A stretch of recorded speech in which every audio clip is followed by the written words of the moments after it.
chai tea, hola, mola, and some cola. What's up, everybody? Welcome back to another art stream. We are going to continue our Arttober challenge.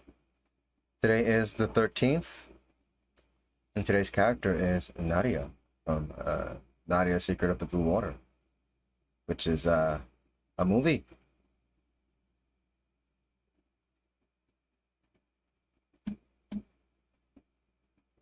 Hey, what's up, Tally? Welcome on in on the chat.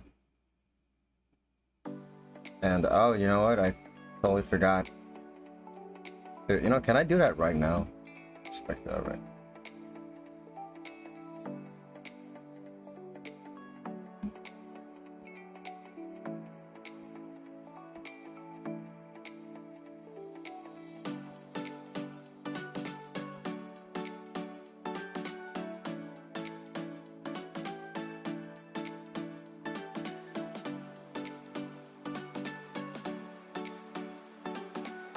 Okay, I fixed the cooldown.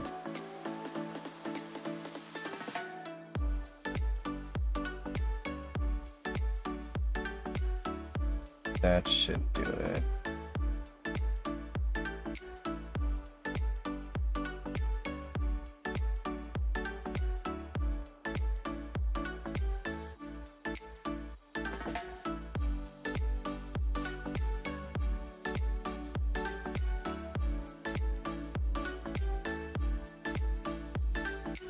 Did you see my message? No, I don't ever get any notification from any socials, with the exception of YouTube. YouTube is the only thing on my phone that I have notifications turned on for. Everything else, it's just shut off. I just never have been like a always on my phone type of person.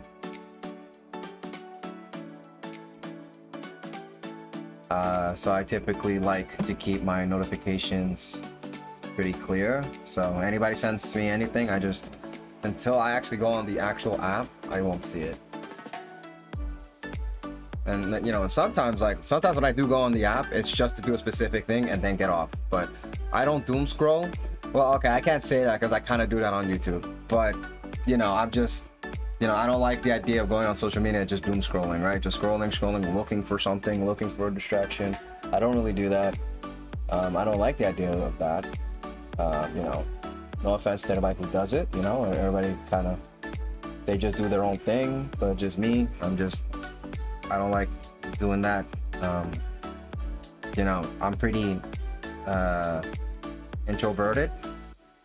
So, you know, the whole idea of just being in, you know, the whole social media thing has just always been a meh thing to me.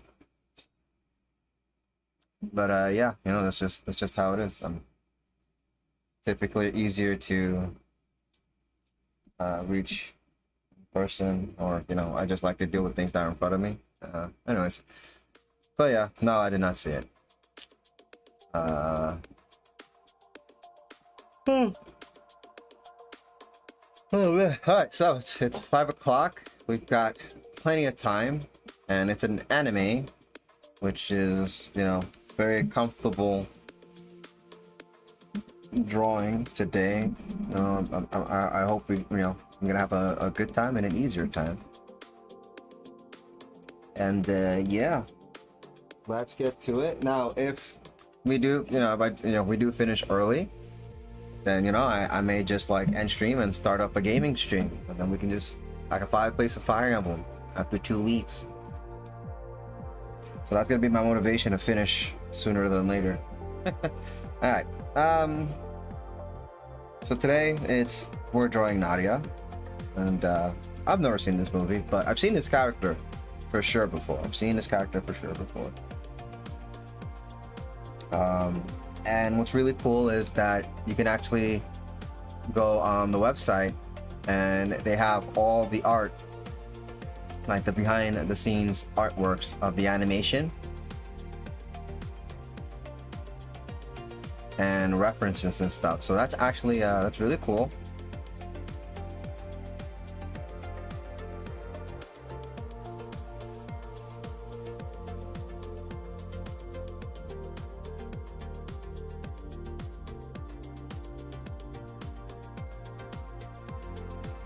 And so that's where I went to grab these references.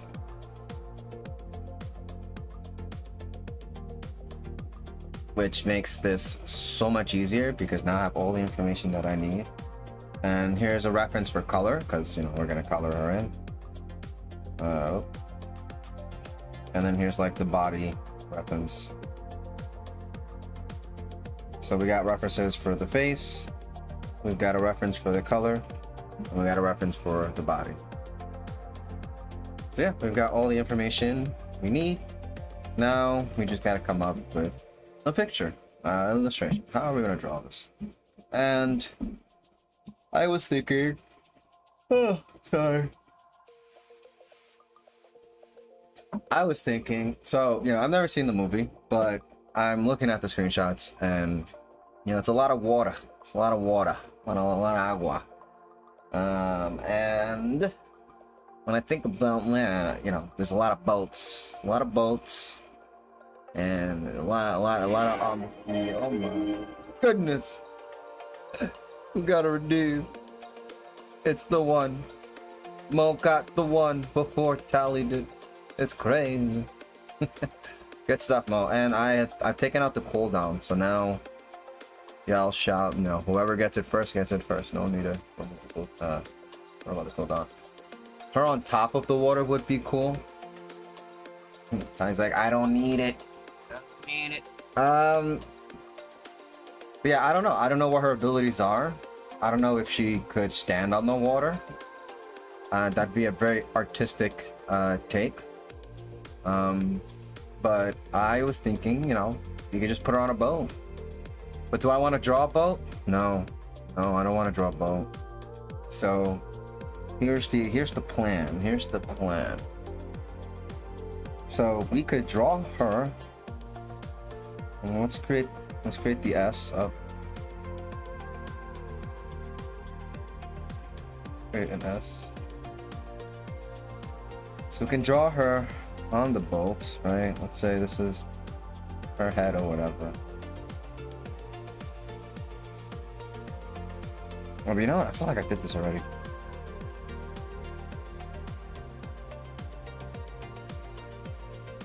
Oh well, here's the idea.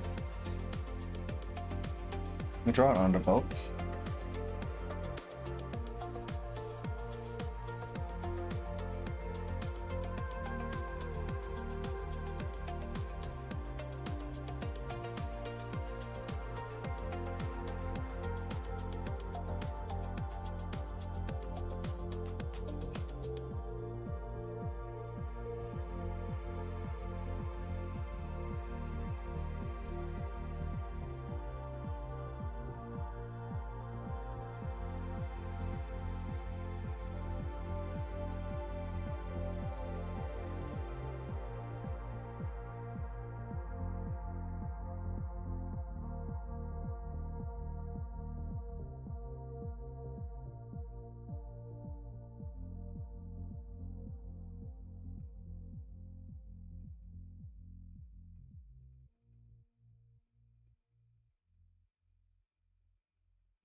Oh, we're back from ads? Okay.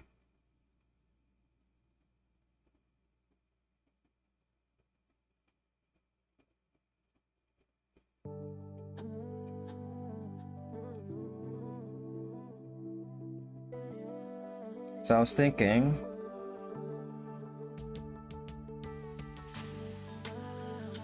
we could put her on a boat, but I don't want to draw the boats.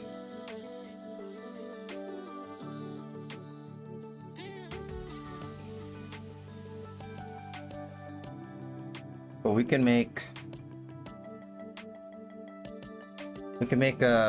put something in the back.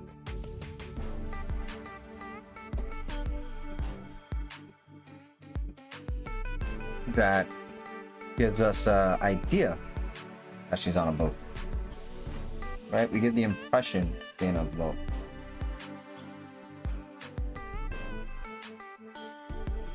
Why did Mo get 8 ads? It's because you're the one, Mo. It's because you're the one. That's what comes with the territory. Oh, the name is literally on the title.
The Secret of the Blue Water is actually famous back in my childhood days. Yeah, it looks like it's a famous movie.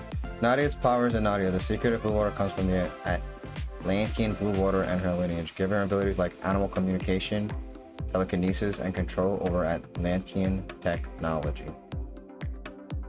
Alright, well, she can't walk on water, so it would be a very creative, you know, and that's the thing about creativity. You don't always have to, like, go with, like, you know, whatever's accurate, right? I think it would be fun to just have her standing on the water. But, you know, making choices like that brings in its own problems. So, like, if I draw on water, then maybe I have to draw a reflection on the water, right? Then I would also have to actually draw the water and stuff. But, you know, and then just the water being blue makes you know, you have to consider the arrangement of colors.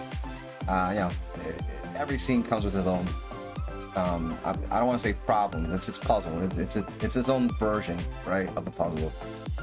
But, you know, she wears orange, and, you know, I was thinking our color scheme for today will be orange and blue.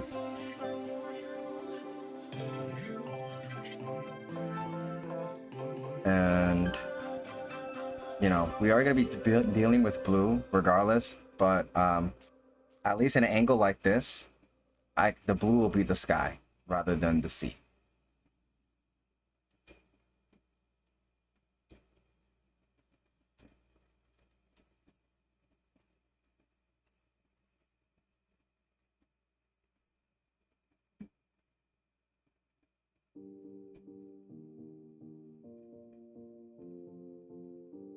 You know, blue and orange are complementary colors.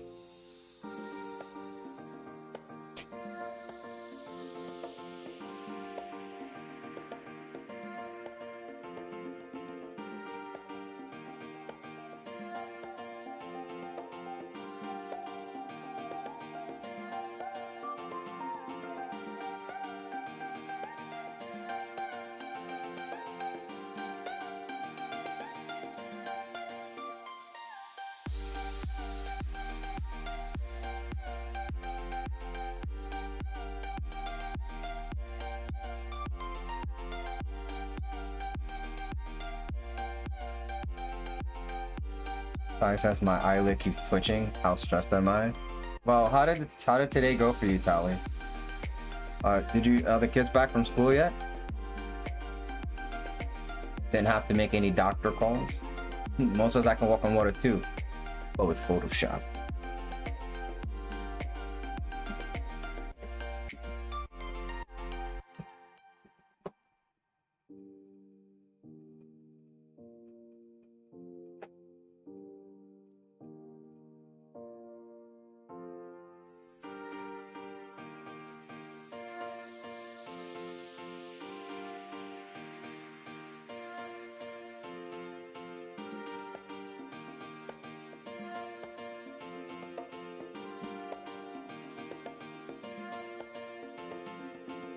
By the way, in Reddit, we called it the Blue Diamond. It was called the Blue Diamond over there.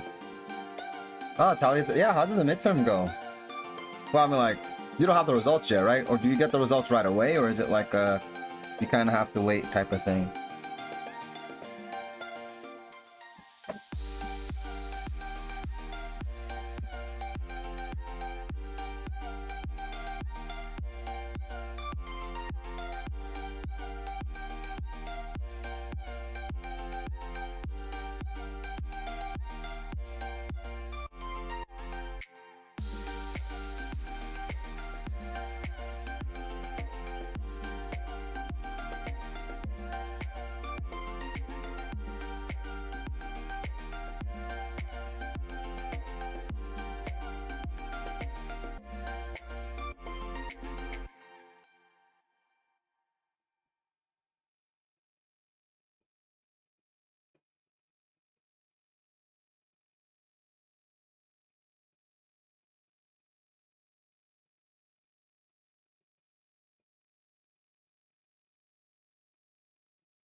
You don't got the results yet?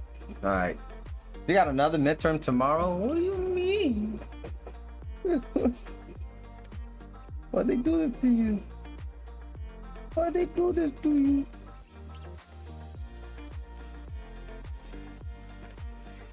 That means aren't way too long.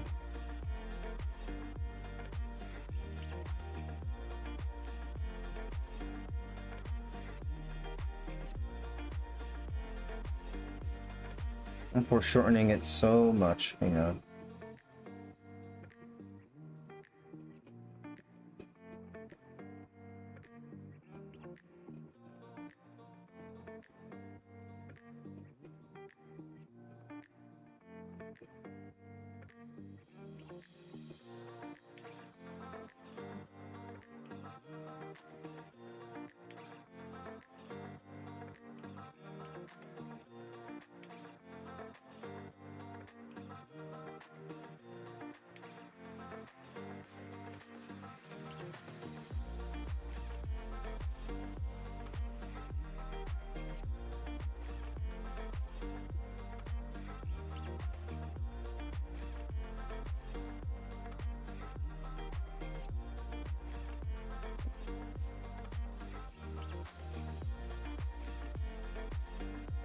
My other one is tomorrow. We can't do what? Oh, I don't know why, but I feel like I want to make Tario draw without the reference. Yeah, it's 1K points. It's only for our streams though. And there's like a limited time for it.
You could use it to force target to agree to my terms. Uh-oh.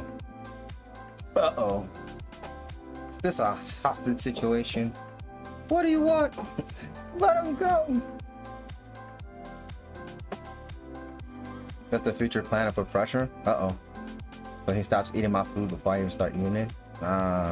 Never. I will always eat the food. I'm hungry. We hangy out here.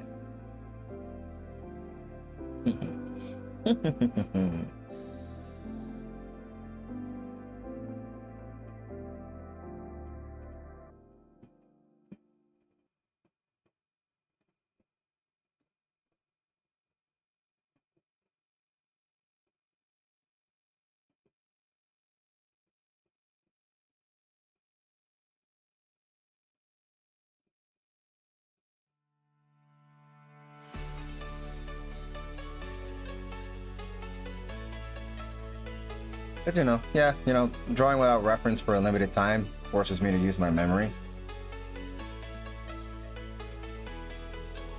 Oh. Which is fun to do sometimes. But there are ways around not using references.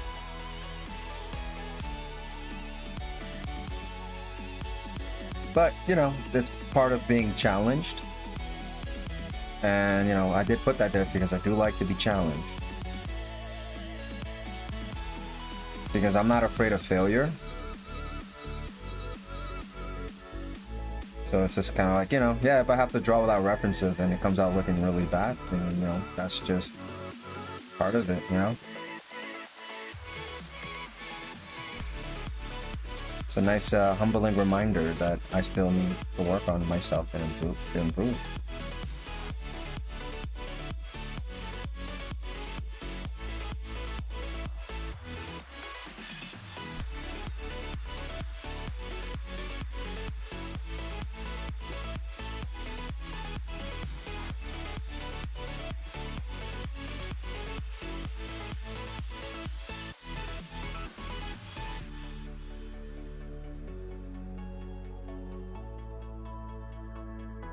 You still owe me the egg sandwiches?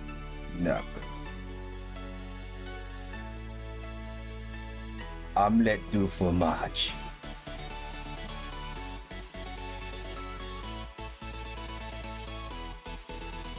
Yeah, so I want this to tilt a little more actually.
Actually, since she's sitting, the circle, we have to deform the circle.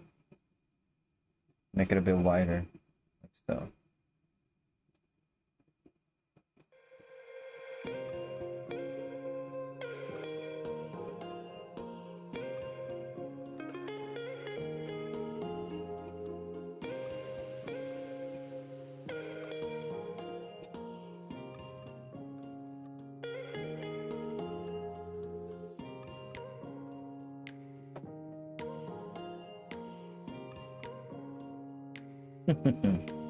I like how you always assist me, like if we share the same line in different dimensions. In different dimensions.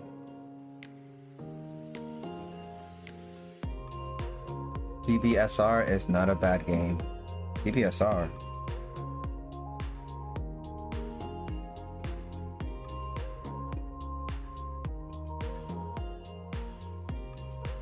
What game is that?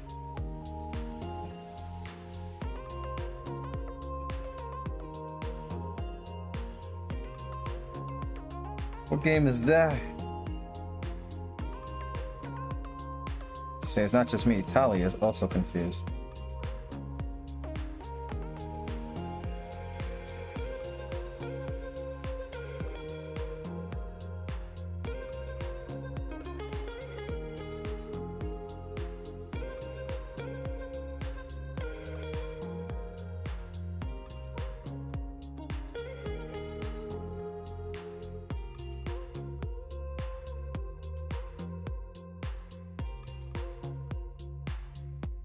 Sorry, I had to draw the bone because I was just getting so confused here. Okay.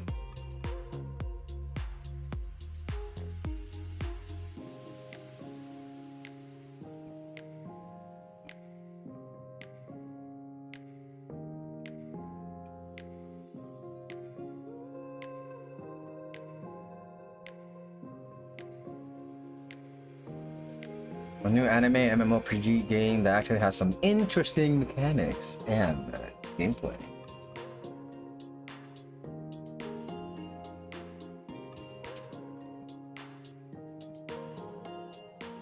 So, I take it you're really liking it then.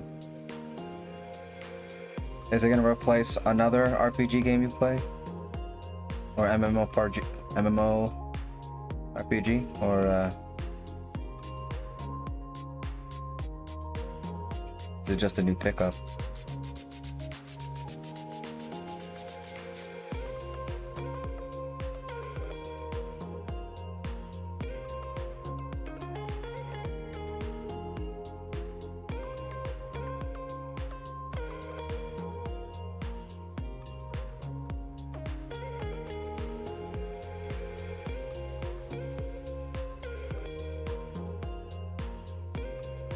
Maybe I just checked the mail. I got a letter from jury duty. Wait, why are you excited?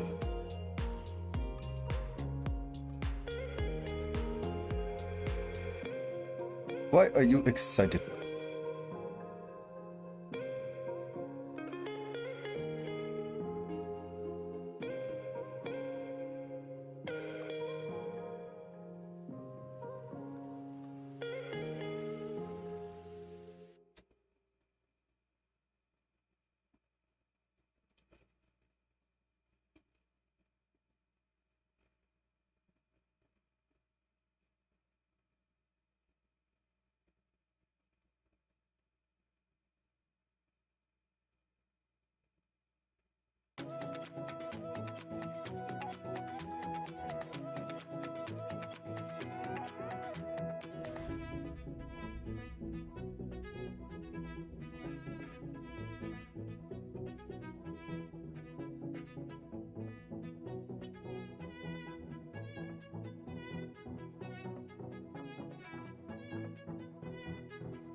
Yeah, the crying face. I'm not excited.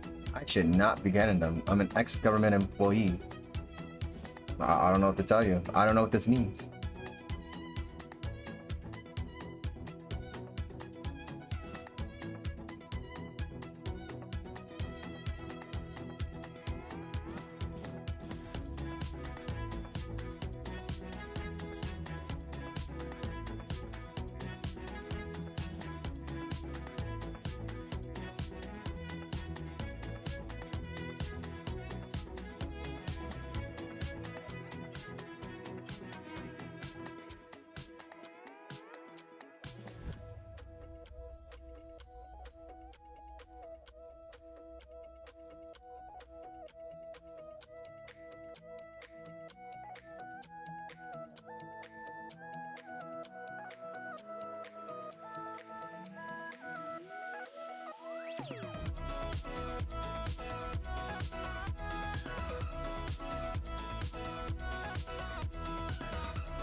Back from ads? Okay, I'm looking for a good MMORPG, but this game's a bit more...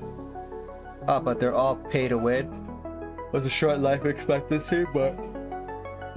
So, this game is a bit more Genshin, but without gacha, and you actually can play with more than 20 characters. Oh, okay, so it's not like a... So it's not a gacha game, right? It's MMORPG, okay. So, that's actually pretty cool. Hey, what's up, Apopus? How are we doing today? Apopus asking Tally, why aren't you excited for the jury duty?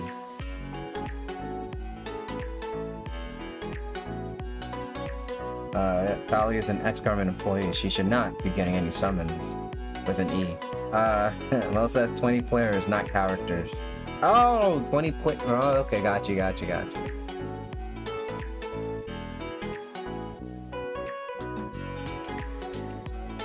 That's crazy. That's a big server then, no?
Yeah. Well, says Warframe is good, but I stopped liking shooter games, sadly. I never liked them to begin with, so... yeah, well, I don't think we're missing out. Flipper says, I'm actually a little depressed today. My stepdad will be picking me up Wednesday, so I can house sit for my parents next week. But I feel like I haven't been home for more than a week at a time since June. That is true. Yeah, I mean, are you still on vacation? You're getting picked up on Wednesday, so you're all done with the Bahamas, or you didn't even go yet? That says, on top of that, I have a medically needed kid. I don't think there's any rules about ex-government employees being exempt from jury duty. At least you're home, but why can't you drive there and have your own way in and out? There is when it's criminal court and you used to work in the HT departments. The medically needed kid will definitely get you out of jury duty, however. I don't drive. The bigger question is why I can't say no. The answer is that it's their anniversary. Oh, okay. Very respectful of you, actually. Wise Tally, good life. One day she is always in despair moments. Send a letter from his doctor. Which I'm back from Orlando. Bahamas is in January. Gotcha. Well, I mean, I understand how you feel, but I also appreciate that you respect your parents enough because, you know, the statement that you said that you'd even have a choice, like, kind of says it all to me. But I appreciate that.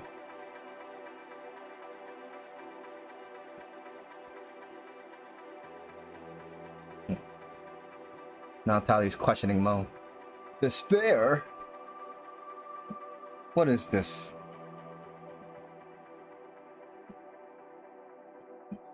Reminds me of an anime. What's that name of the anime where they talk about despair all the time?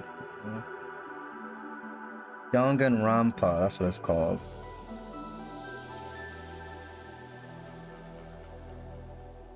Despair.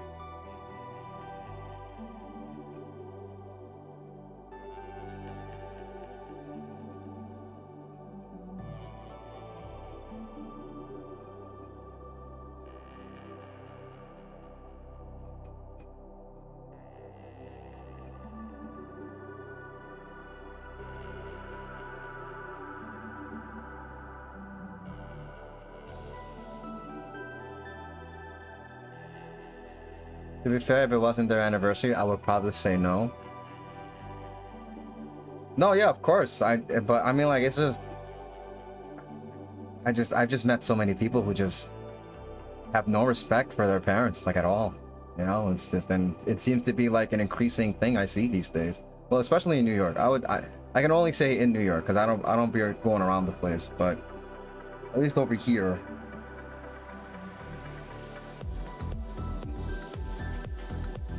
You know, it's just, the mentality is just very selfish. So it's just kind of like, I don't care if it's their anniversary. I want to go do this thing. I want to do whatever I want. I'm not going to do this favor. It's usually the attitude that I witness.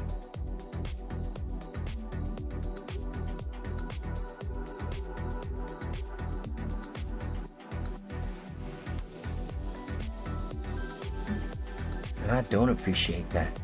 I don't appreciate that.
My mom lives like 6 minutes away from my mom. I'll pass by to check out the house, take some sodas, and come back home. 6 minutes away. Gotcha. Well, I mean, like, you know, at least you live close to them. For some people, it's a trek. Papa says, I'm even considering not visiting them for Thanksgiving. Okay. Gonna do a Friendsgiving instead. Tali doesn't know pain. Pain is the one who knows her. Uh-oh. Okay. And I've been watching, I've been seeing clips of this dude. I don't know if he's on, like, I don't know if it's a short for sure, but I don't know if he's primarily on, like, TikTok or Instagram, but, I'll see it on my YouTube short feeds every once in a while, but he likes to, he makes these funny skits where he tries to get into the minds of creators about how they came up with what they're famous for. And he does it with like a funny voice. with like a very intellect persona. But yeah, that just reminded me of the skits.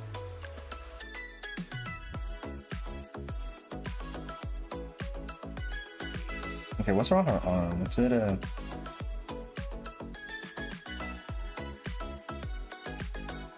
Okay. Okay, she has that thing. Okay, cool.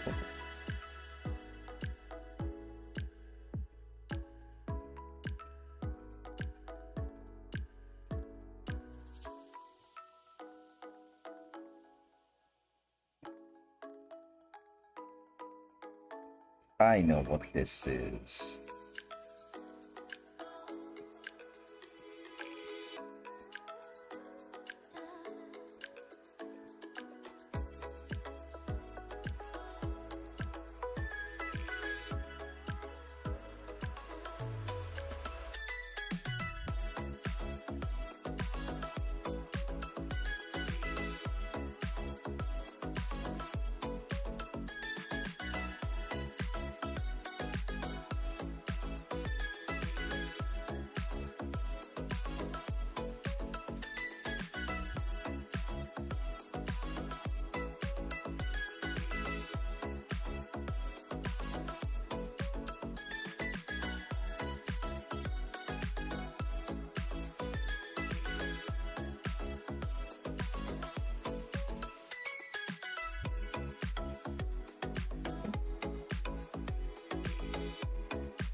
I used to live a mile away from my parents, and it wasn't a big deal, but I moved to the other side of the state last year.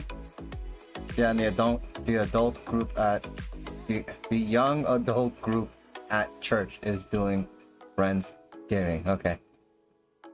Ty says, I know pain, and pain is afraid of me. Uh-oh. I didn't mean the Naruto pain for sure. Yo, chill. You're not even alive. I am a Hitachi lady. What the Hitachi?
I'm asking for a 2-week separation after that statement. Alright, where's the papers? She does everything. Hitachi? Dang, autocorrect. Wait, so are you trying to say Itachi or Hitachi? What is the autocorrect doing?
Itachi, I'm an Itachi girl and not a pain girl. Or knit a pain girl. You don't want to knit a pain girl? No, stop. By the way, Hitachi is a company that is 110 years old. I have a Hitachi rice cooker. So wait, so what is it? Are you a fan of Itachi or Hitachi? Or both? Because that's what it seems like. It seems like you're just a fan of both things.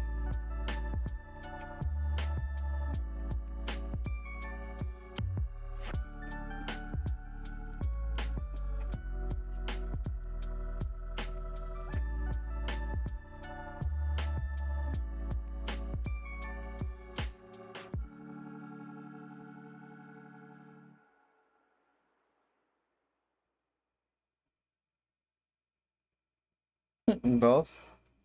See? There we go. Is that so hard?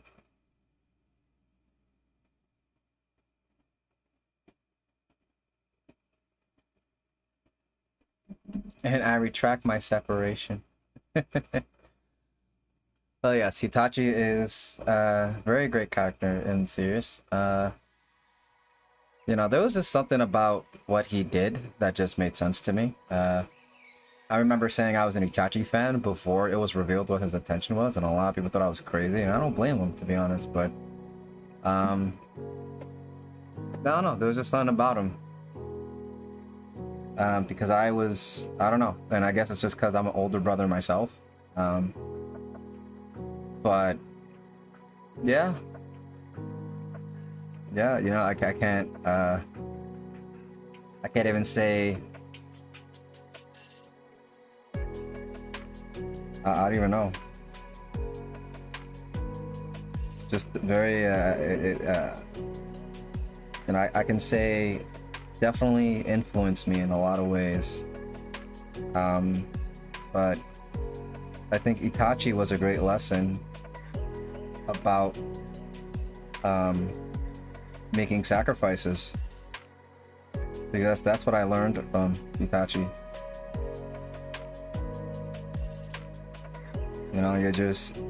You know, you'll have to make sacrifices sometimes for the people that you love, and you know, sometimes it's just something that happens, you know, and maybe it's not politically correct,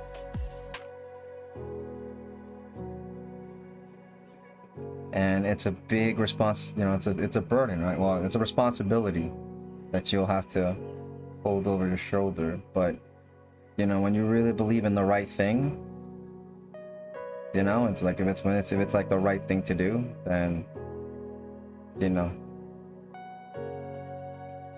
just gonna have to make those sacrifices. But yeah, no, I didn't get rid of an entire clan, but you know, I've done some things that a lot of people hate me for, but in the end they turn around and, you know, after all the hate that I've that I've endured, at the end of all that was a thank you. Because, you know, it's not always, there's no instant gratification, right? Sometimes to really see the effect and the change in these things takes a while.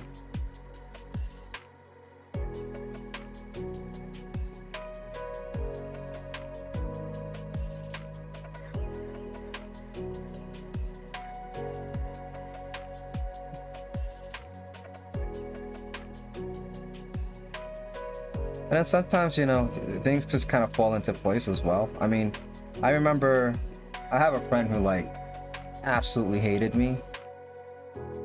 And I don't blame him, because what had happened was that I've witnessed something very terrible that his girlfriend did. And, you know, he didn't believe me. And for some reason, she gave me the ability and the power to end their relationship. You know, and I did it. Because I just knew that she was just too sus. And, you know, he didn't like that. He didn't like that, but, you know, he was just in a bad place at the time mentally, and he couldn't let go of her, even if I told him the truth, and he didn't want to accept it. Um, but you know, years later, but because that happened, it's a strange line, honestly. Because I was like one of his best friends, so when that happened, he really felt like he had nobody here. And then after that relationship, you know, after I broke them up, he decided to go live with his dad in Florida. So he went to Florida, and because he went to Florida, you know, plus some years later, he's now a father, and he's married, living a happy life. You know, he invited me to his wedding, so I went over there all the way to Florida for the wedding. And he told me, Tario, thank you. And it's like, you know, he really thought about it. He's just like, it's all because you broke me up with that girl. Like, if you didn't do that, I would have never came to Florida, and this would have never happened. And I'm just like, bro, I was just trying to do the right thing, in my opinion. Like, you know, maybe in everybody else's eyes, I was overstepping and I was doing the wrong thing. But, you know, for me, I just like, you know, I don't think the right thing is a hard thing to understand. You know, your gut tells you what the right thing to do is. You know, I think people instinctively know what the right thing to do is. So, you know, for me, that was just how that situation ended up. You know, I just knew this was not right. And, you know, for some reason, she gave me the power to end it all. And I'm like, all right, well, then that's it. That's a wrap.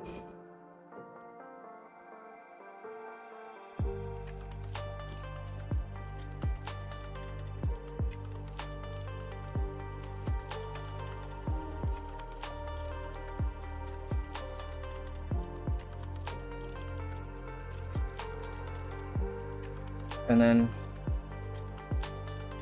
what makes this story even funny is that girl that I broke him up from, you know, now I don't know how her line went, but after that relationship, she started going to church after that. And now she is married and she is a mom of 2 kids. So it's I don't know, it's crazy how people split up and then better things happen after that.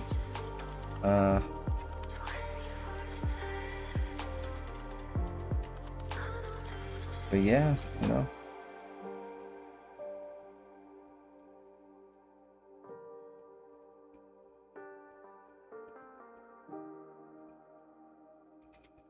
Well, but we're all here for the happy endings, for sure, yeah. You know, sometimes bad things happen in life, but you know, they're very temporary. And you get through them and you know, you start to see that things do get better.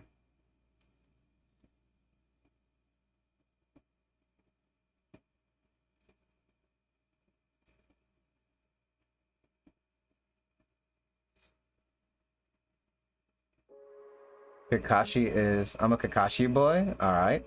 Kakashi is Zaddy. I don't know why he's my best Naruto character. I hate Danzo, but this doesn't mean I would hate people who love them. I feel that it's very ridiculous to hate people who hate other things. If something's hurting me, if it's not essential or important, I would just cut it off. Danzai is also Zaddy. Danzai. Who the heck is Danzai? I'm trying to remember. I should know who this is. I was very into Naruto. Unless that's not a Naruto character.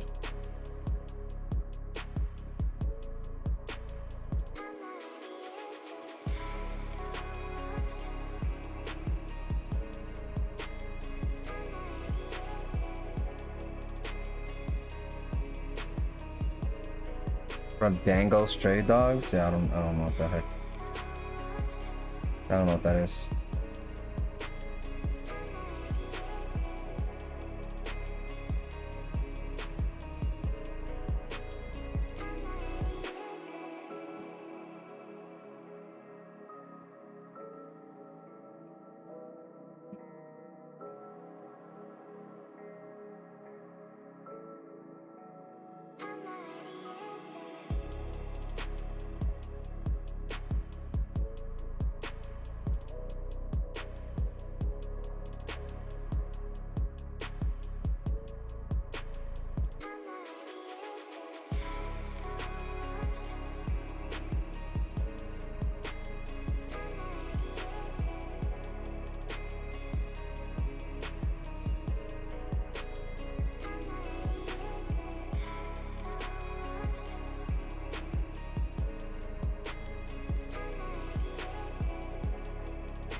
Let me see.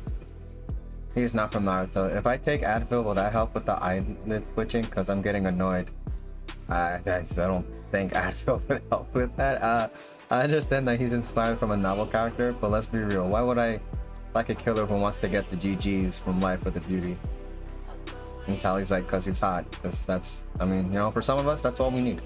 My brother is more beautiful than he is. Also, Tara's more beautiful than Danzai. I don't know how Danzai looks like, so I have no opinion on that. Now, me personally, I think I'm ugly, but I mean, I've had a couple of girlfriends, so I guess I'm not that ugly.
Oh my goodness.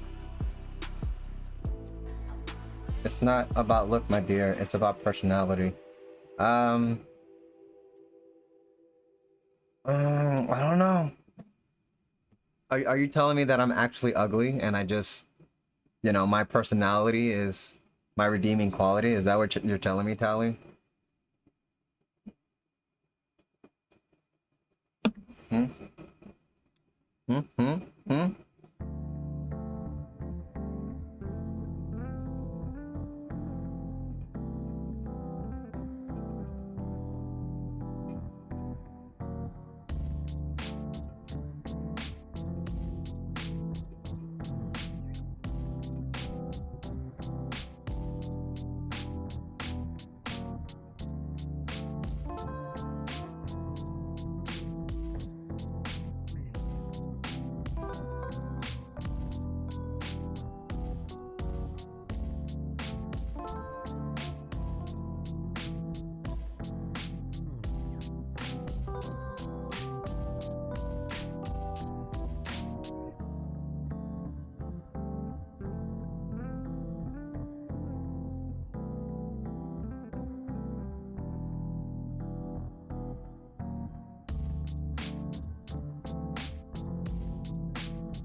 Oh, the battery.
My dear, as a Twitch wifey, I don't know what you really look like, so I'm just going based on what you hear. Well, what are you hear? Where are you hearing these things? What do you mean what I hear?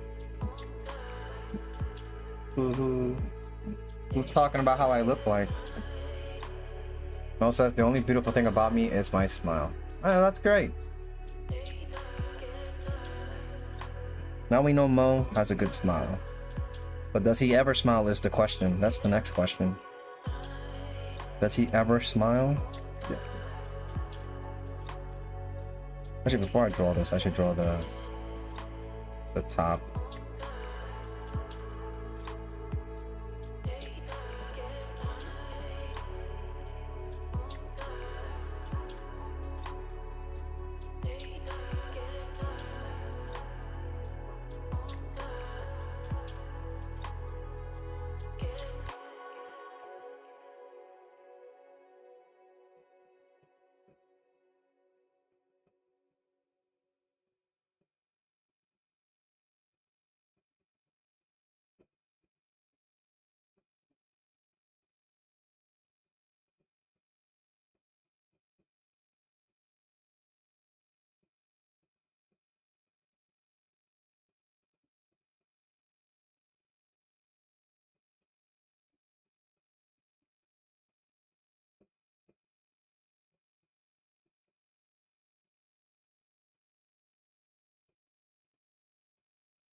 No, no, he's just a crazy narcissist that wants to die, but he is good looking, so I see past the red flags.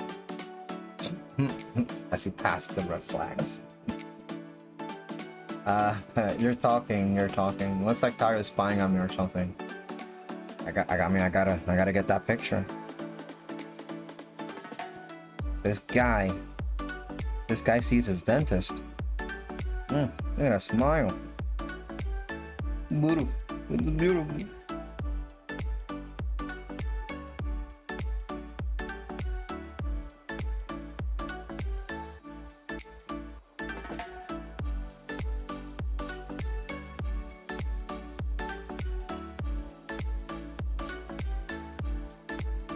What if I move this back a little more?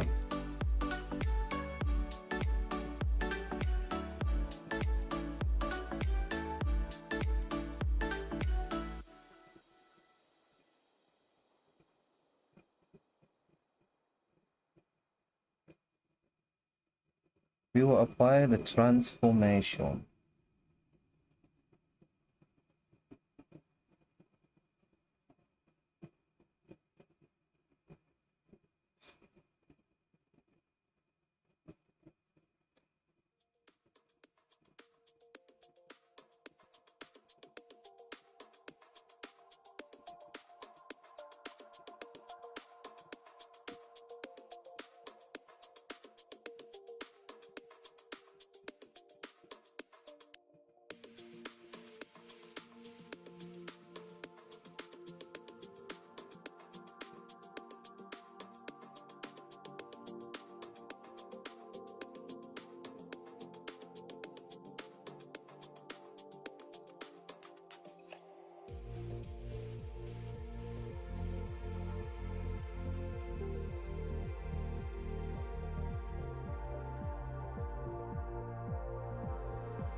If I look like an anime character, I would say a short bearded straight hair with thicker brows and dinosaur jaws.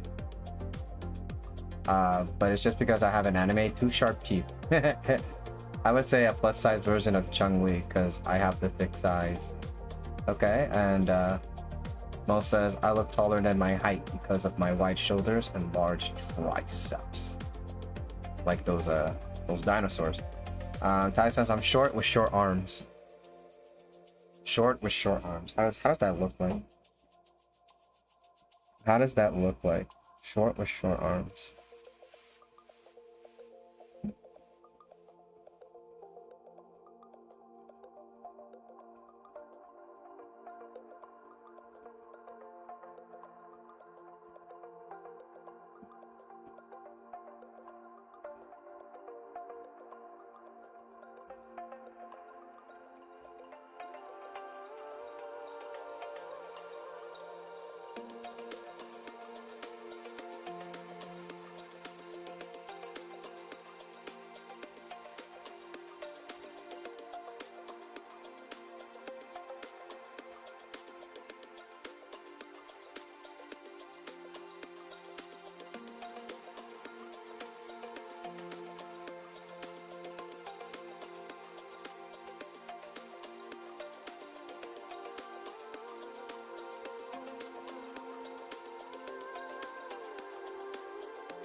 It looks like me, but I'm gonna stop.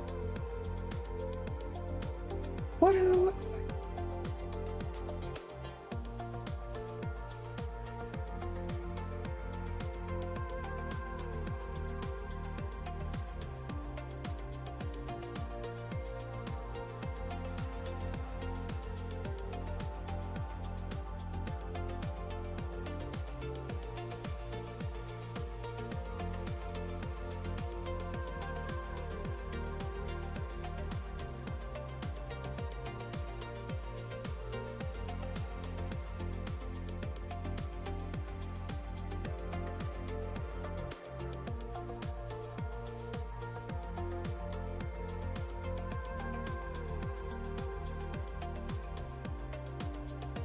You know what I look like, but what does that look like? That's what I'm trying to say. What does a short person with short arms look like?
Is that their arms are short almost to their stomach, but a bit taller usually.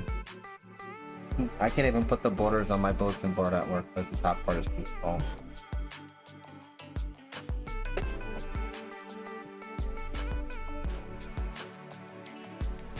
Short people problems. Actually, no, I'm pretty short myself.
I heard that chuckle. No such thing. You're taller than me, Mr. 5'9". I'm not 5'9". I wish I was 5'9". Oh my god. I wish if I was 5'9", I'd probably have a girlfriend by now. But let me tell you, like, that's just because I'm not 6 feet tall. I live in New York. Nobody wants to date me, basically. You know, it's that cutthroat over here.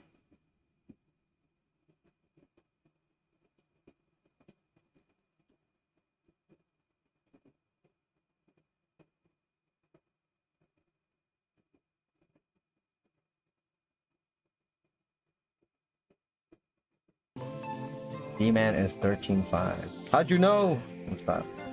I'll date you. Yeah, but you're not over here, is what I'm saying. That's you know, maybe, I don't know. Actually, I don't even know. I don't know if it'll be different in Florida.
Ah, my God. G-Man is the third. Oh, August person in the new world. There's a new world? I'm stuck. I mean, I'm single and ready to mingle. G-Man is terrifically tall. He is as tall as a One Piece character. Yo, imagine. But unfortunately, I don't think I'm hubby's type IRL. Don't worry, man, it's just a normal... Man's type is just a normal, not narcissistic or complaining girl. And Tally's like, I am not those things. Well, I mean, like, you know, I always say this, but like, nobody's really my type. My type is an unrealistic thing, if that makes sense. And I can't say too much because I've learned in the past that it's a detriment to, you know, to release this kind of information all nilly-willy. But there is a type of girl that I like, and it's not like, it's not something that you how do I say it without giving too much information? Okay, if I had to compare, right, you know, it's not like how a lot of girls say I want a guy that's 6 feet over, right? It's not a type like that, but it's more of a type that any girl can be that type.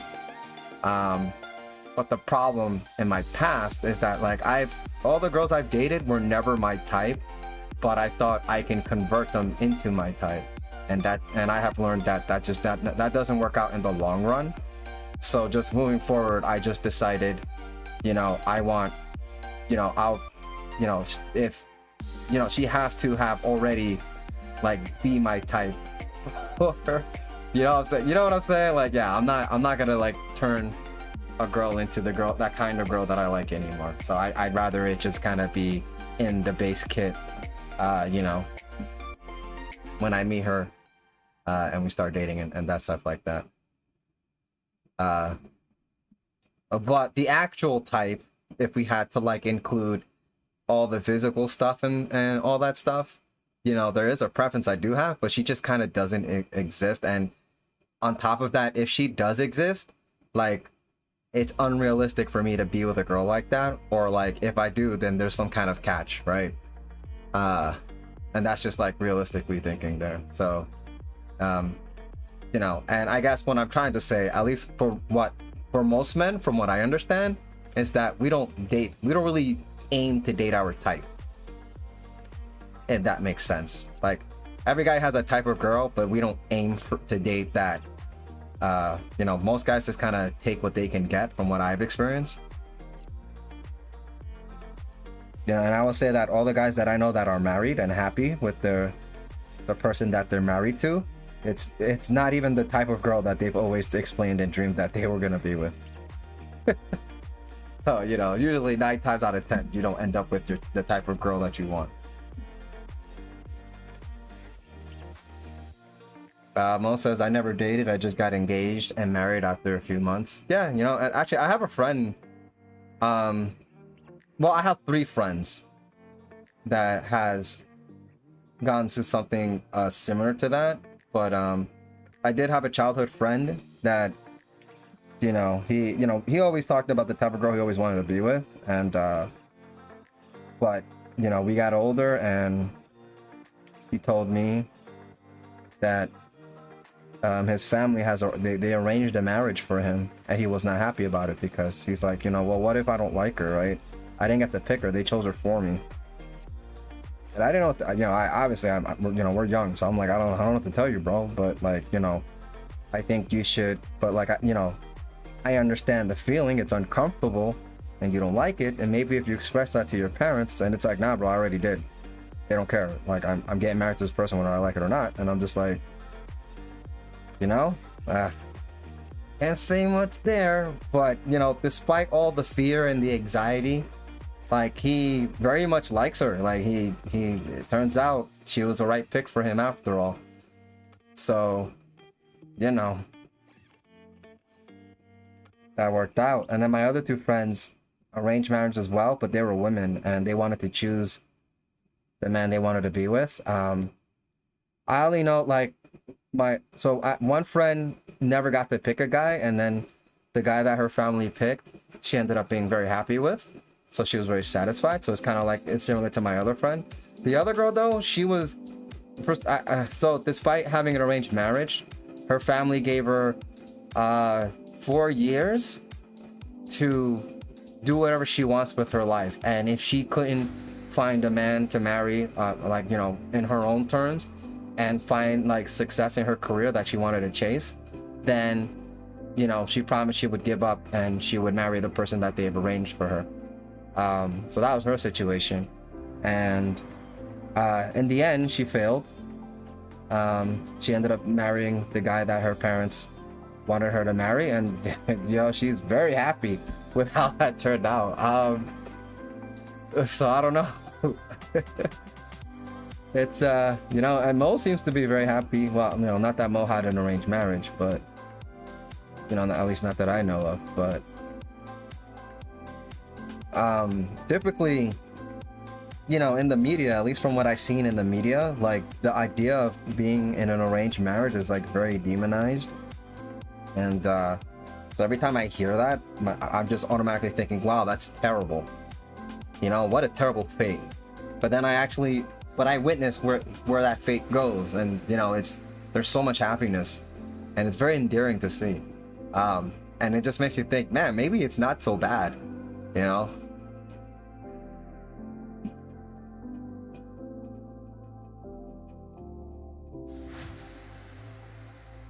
but I wouldn't know. It's not part of my culture. Um, and you know, I don't want to say it's wrong for a culture that, you know, that do engage in that type of stuff. It's a very different way of living, and you know, I think we should accept people's different way of, well, okay, to a certain degree, right? But you know, for at least for the most part, you know, it's just kind of, all right, that's how you guys live, then you know, you guys do you, that type of thing.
I'm married because I told my family I will marry if you find me a girl with some important characteristics like being humble, respectful, and knowledgeable personality and do stuff. And I told them I don't care about the appearance if the quality of her personality is not good. Okay.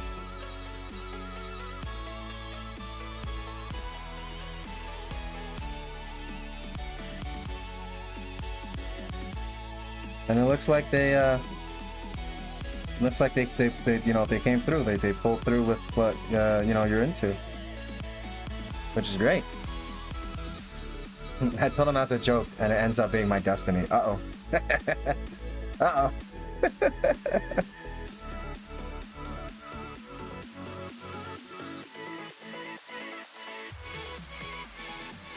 Oh, that's a W. Let's go. W parents.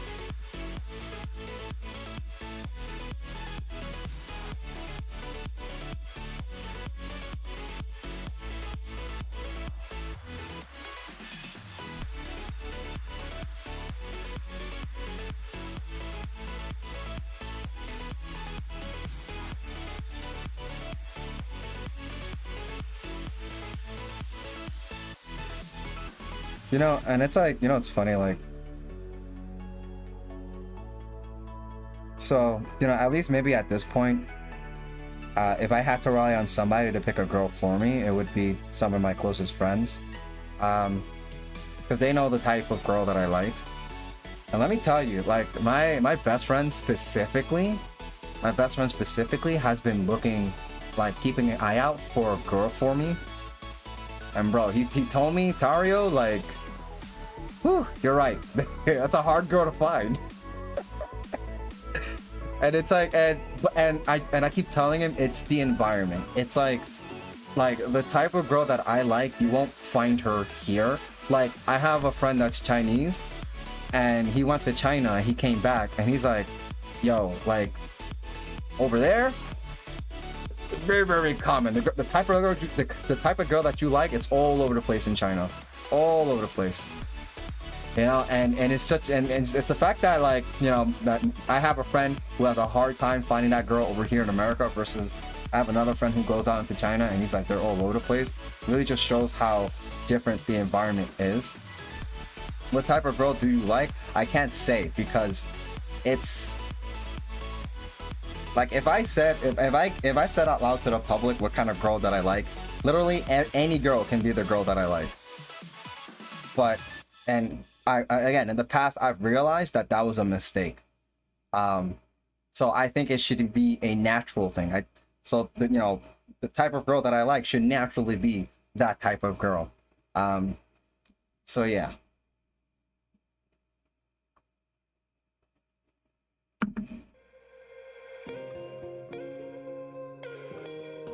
But, you know, but that's partially the reason why I just don't really date out much, because, you know, that type of girl kind of it's going extinct over here in America, basically.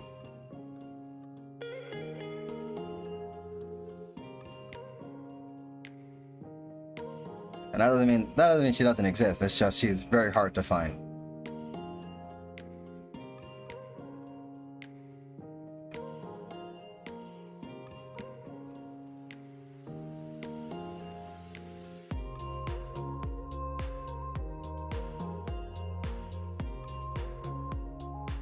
Ty says, I'm not extinct. Yeah, but like, but you're not the type, at least not naturally. Asia has all types of... Oh, Mo says I won in both appearance and personality. Let's go. That's W parents. What I'm talking about.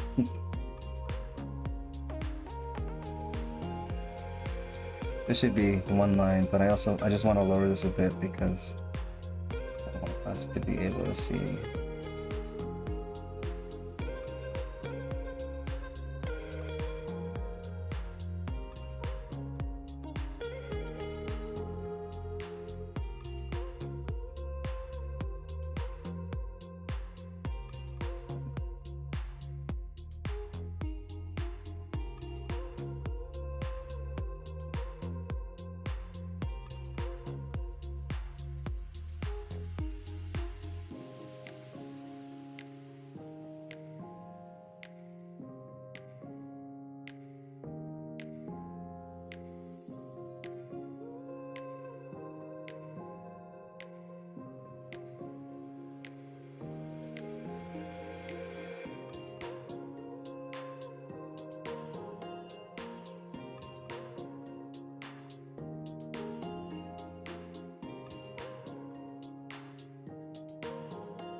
You're tired? My parents are the closest people to me. That and I know what we think about even when we're not connected.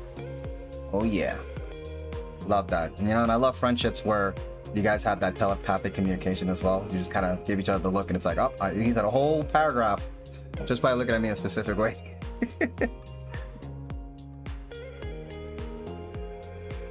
That does not say tired. Yes, it does. That you just wrote tired. Oh, it's right. Okay, I mixed up the I and the E. Whoopsie.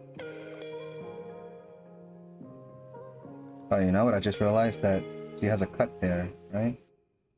Hang on, let me look at the front. Oh, it's not a cut. Okay. Oh, that's a necklace. Necklace.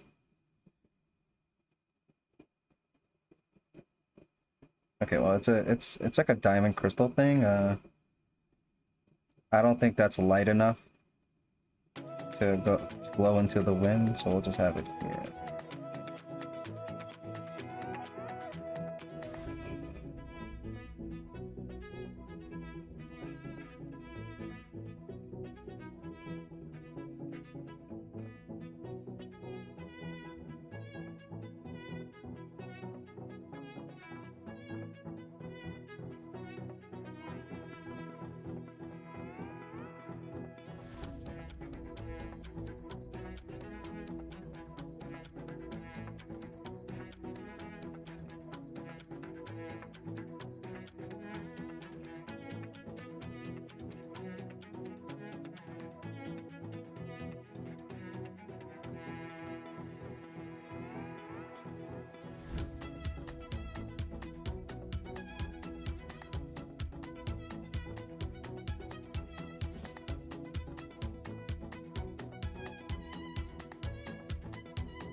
Irish probably not wearing his glasses. He used to wear them. I don't know if he stopped ending.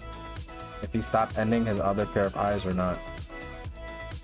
Well, with or without glasses, at least you know what he looks like. Why is my grammar suddenly failing to grammar? When the grammar's not grammaring.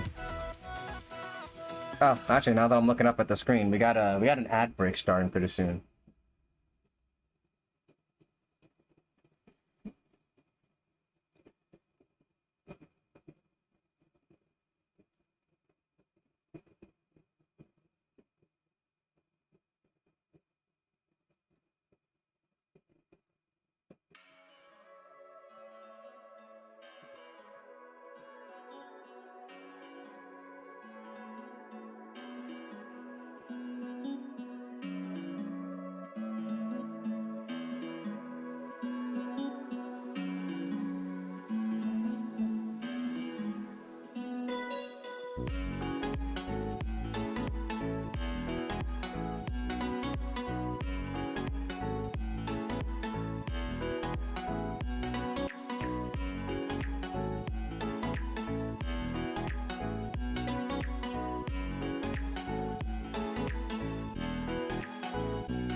I agree with him. Dating down here is trash too. Well, it's not. I'm not saying dating here is trash. It's just the girl that I like isn't around. Like it isn't abundant. It's what I'm saying. You know, because I do find the type of girl that I like, but like every time I find that girl, she's in a relationship or she's just seen the worst of like men, and she's just very difficult.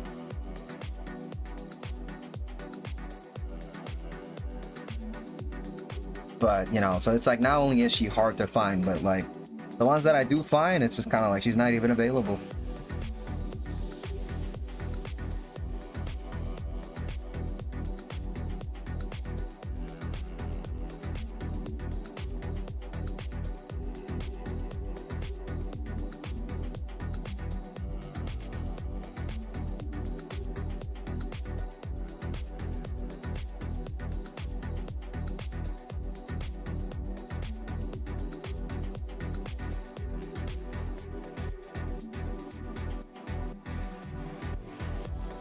I'm just not the look people out here look for as a partner.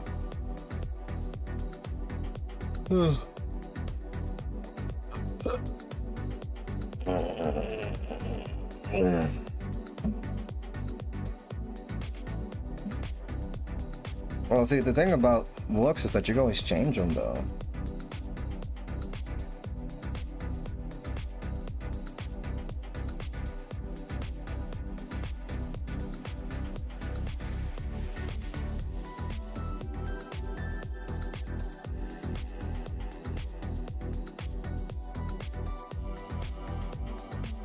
You know, but again, but if you value personality more, then, you know, that shouldn't matter much either, right?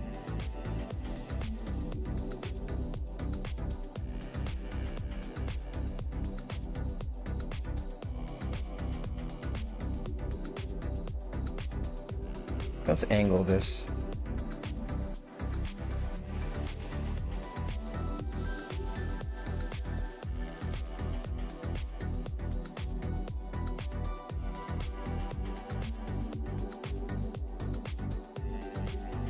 I thought all this, I haven't drawn her face yet, bro.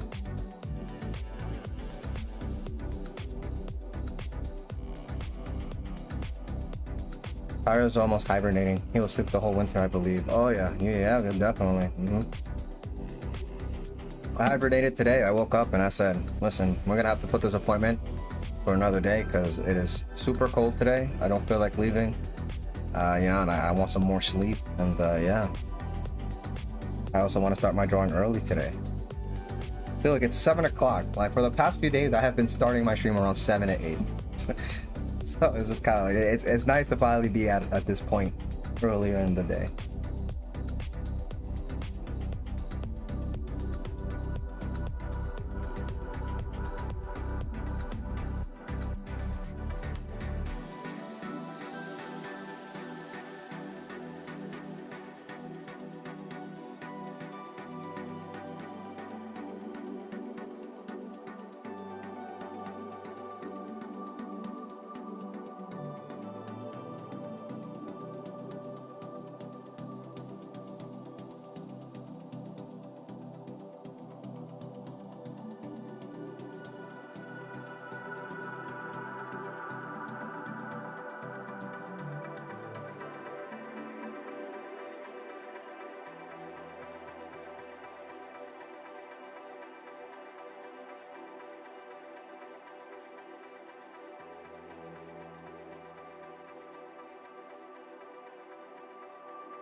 Kai says, but why would I? If they don't like me or me now, then what's the point? Well, I mean, like, that's okay. See, that's the thing about like the visual aspect of it. It's just you could always like pick a style, you know. You could always change how you look, and you're still you, right? But you know, if there's like a particular style you consistently want to be in, then you know, I guess, you know, because that's also part of you. But you know, at least for most guys, it's like a, you know, if you even want to be picked as an option, it's the visual part comes first.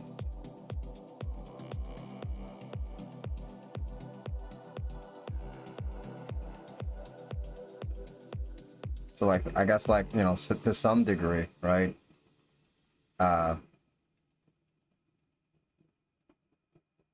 You probably want to look like, you know, probably, I guess, what's desired for the most part, if you at least want to get some attention. But if you don't, you know, that's fine too.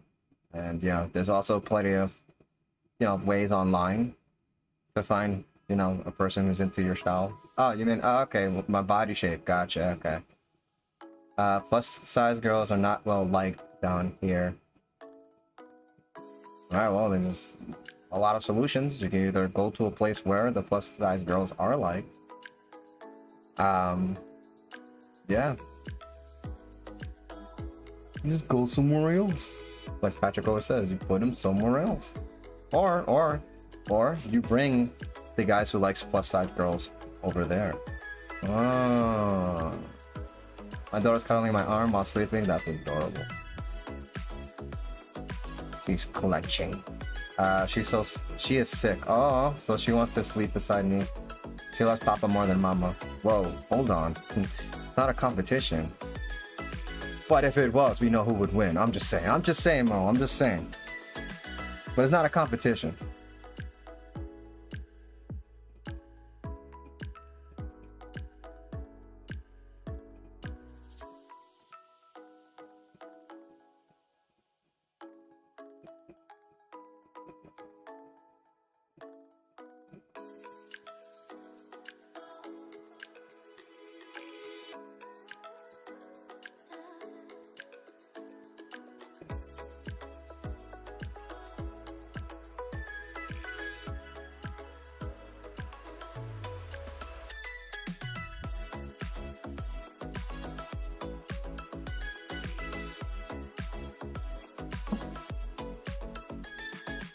He will say Papa first, I am sure. According to my custody order, I can't move more than 50 miles where my ex lived until the youngest turns 18. Well, that's annoying. Alright, so then you just bring him over there. No, you know, that does remind me, I do have a friend that he's had multiple girlfriends, but they've always been plus sized. He's just super into that.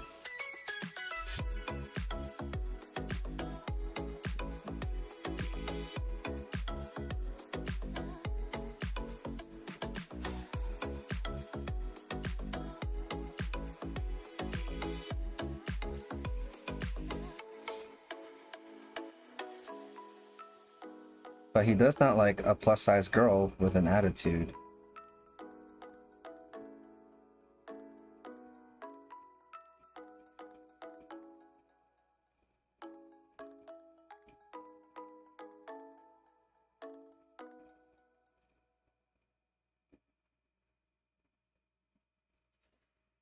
Mo says, send Ash to me and I will make him start to shave his beard after a few months.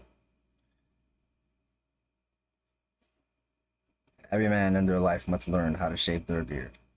Except for Tario, because he doesn't have one. Ooh.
That's how they draw her smiles.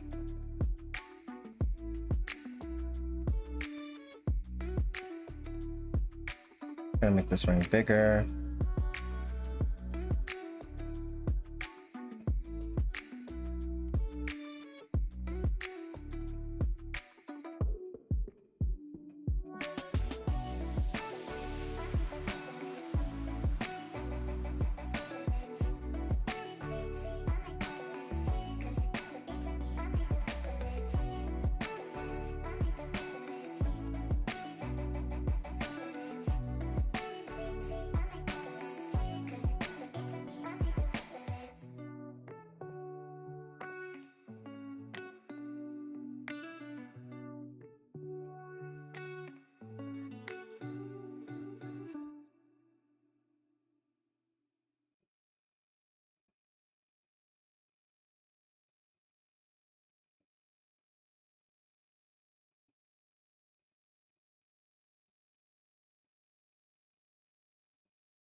Boy, I don't got one yet.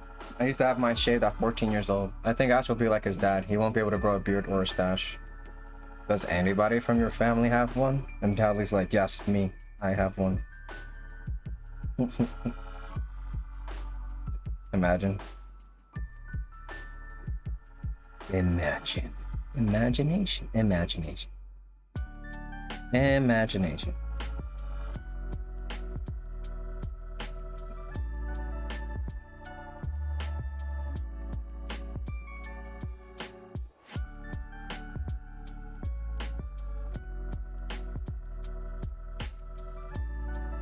Maybe I drew these eyes too big. Let's shrink them down.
You can use it as an excuse for him to touch grass and become a man. He goes outside, he loves to play basketball. The problem is we get home so late that by the time he finishes homework and eats, it's dark out. Okay, you can start doing calisthenics to keep fit. I mean, when there's no time for outdoor activity. A funny punishment for screaming is making him pay 10 cents every scream he makes. If he can't pay, needs to do 10 push-ups. Gotcha.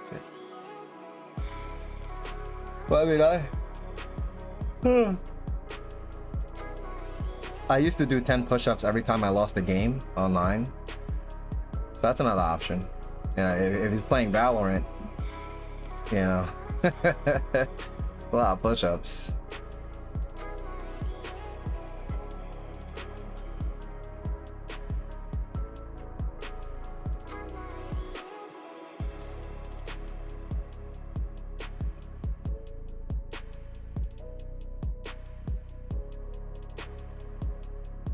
We can't shop here either. We're on the 3rd floor.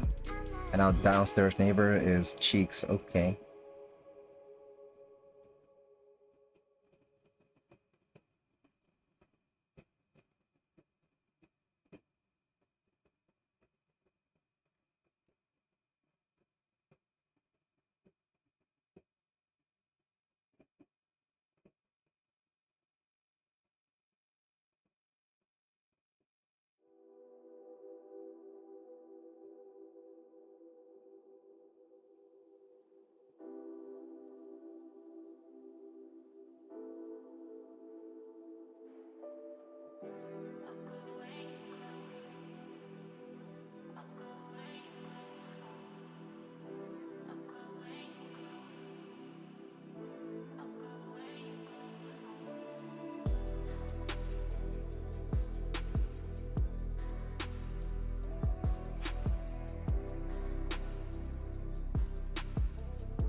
Oh.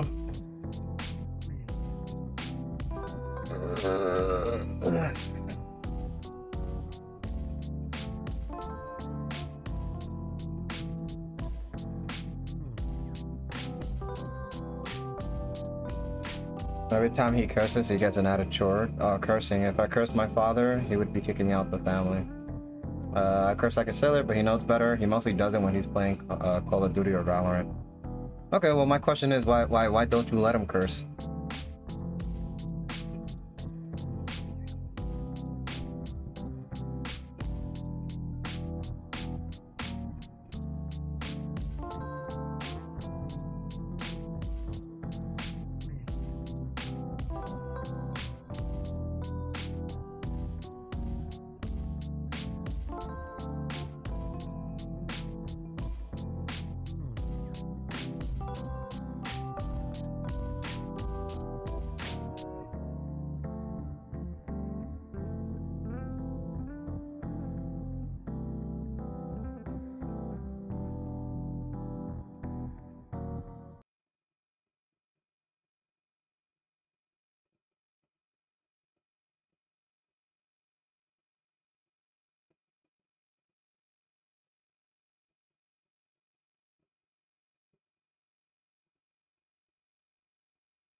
I don't remember the last time I cursed, but it's for the best. I don't want to see my little bit cursing. I agree. My kitty Meow Meow is whipping me with her tail, and I don't know why. I don't know why. But why? Why do we typically tell children not to curse? Why? Why are you punishing your son for cursing?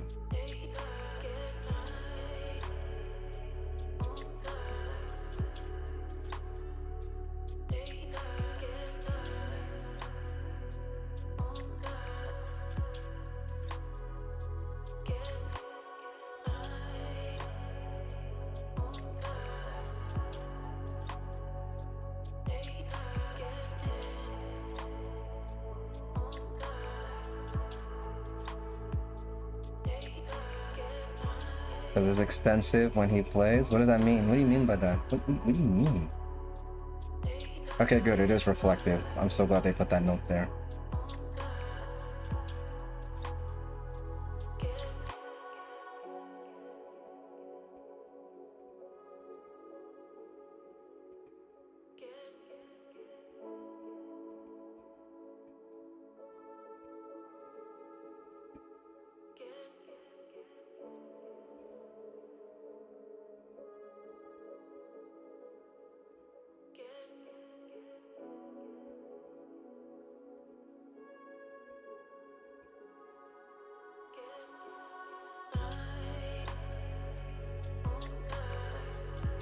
Because it's inappropriate to curse? It's too much?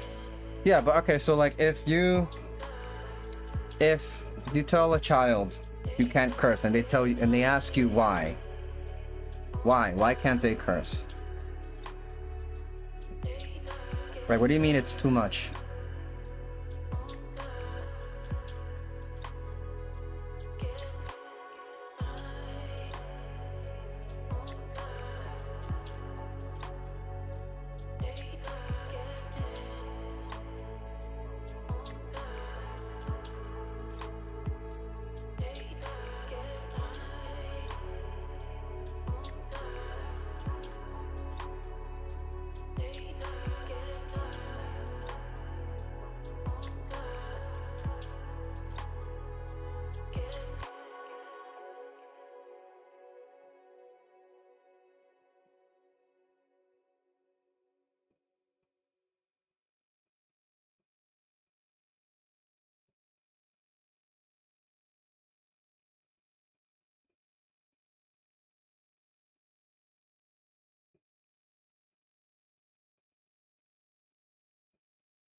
It's a PG chat. Yeah, it's a PG chat, but like we're not cursing. We're just talking about why we shouldn't do it, right? So in a way, we're kind of enforcing the idea that you shouldn't be doing this thing. Basically, he gets too excited, and he's dropping all kinds of bombs because cursing is bad. Use of language that describes or mock others in a rude manner. And I'm not asking. I mean, I'm not asking what kind of curses he's saying. I'm just saying why you're telling him not to curse. Like, what's the reason? What's the motive? Why shouldn't we curse, right? And you know, so typically, because when I deal with children and they always ask me that question, the typical answer is always like, it's rude. It's, you know, it's a bad word. People don't like, you know, hearing that. But then they always counter that argument with, oh, but you do it. How come you say it, right? And you know, at least when I talk with the kids, I tell them that, yeah, see, but and then you put yourself in a privileged position when you say that, you know, only adults can do that, right? But you know, my approach to that, you know, and this is what I'm gonna tell my kids, you know, because this is what I tell to the kids that I work with already, and it just kind of clicks for them when I put it this way. And I guess it's because there's like a sense of pride that comes with that. But, you know, because they always want to point out that they see adults curse all the time. So why shouldn't they do it, right? So my approach is that I tell them that, you know, the reason why, you know, on top of everything that we already understand, but I think what's important about choosing not to say a curse word is that, you know, you build self-control, you build diligence, right? And when I tell them that way, it just clicks to them. It's just kind of like, yeah, when you see people who curse, they just don't have self-control, to say a better, you know, to say a more appropriate word. And, you know, do you want to be in control of yourself? Do you want self-control? And the answer is always yes. You know, you tell a kid, can you control themselves? And they want to say, yeah, they want to believe that they have that power over themselves. And I'm like, all right, then, you know, don't curse. If you don't curse, then that's proof that you have self-control. You know, and they never hear me curse. And I'm like, you know why you never hear me curse? Because I have self-control. And that's powerful.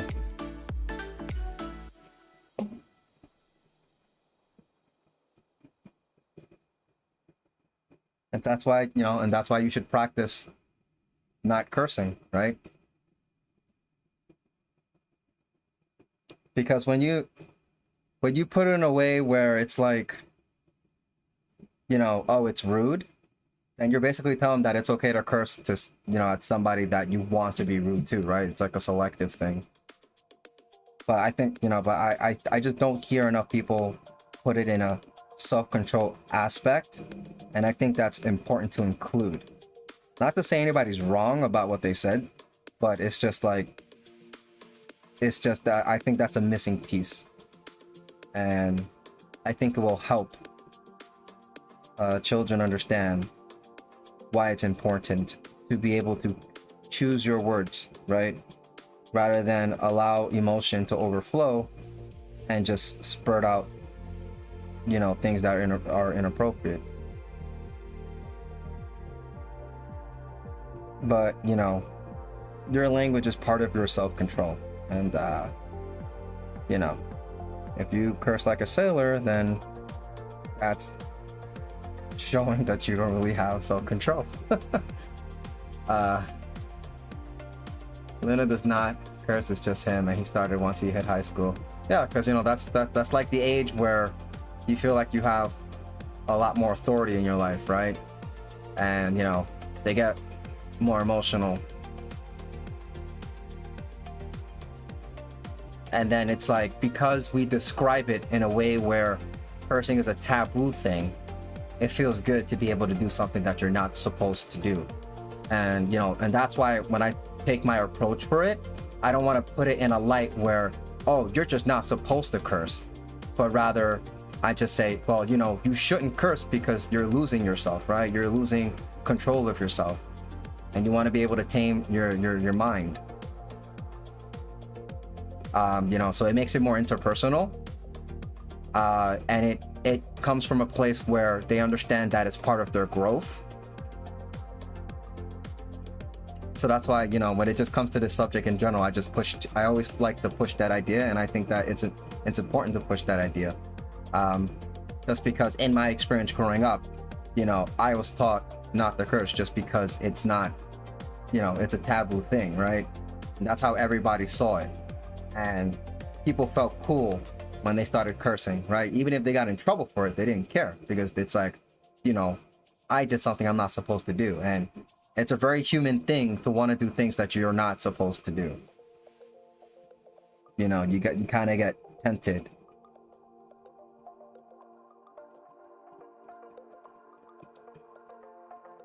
And that's kind of where making it a taboo thing kind of leads to that direction. So this was just kind of me thinking about it in a way where it's just kind of like, how can I just not make it a taboo thing, and just kind of, you know, and I put the whole self-control aspect in. But of course, that doesn't work where you're not a good example, you know? So it's like, if you curse all the time and you tell them that, you're you know, you're basically kind of making yourself look bad, right?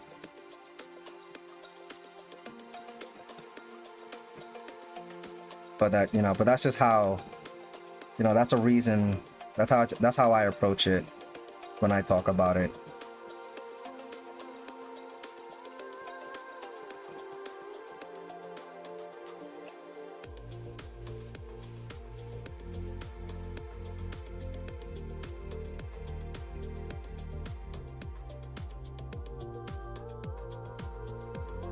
That being said, you know, most of the time children don't have self-control to begin with, but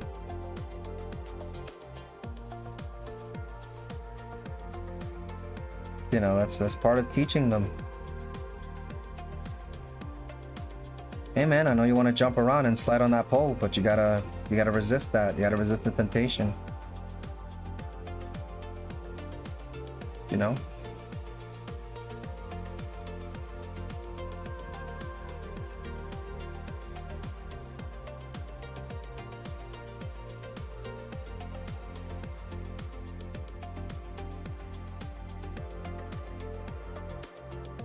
I think that may help me with my little bit in the future. Awesome, awesome. I'm glad you agree.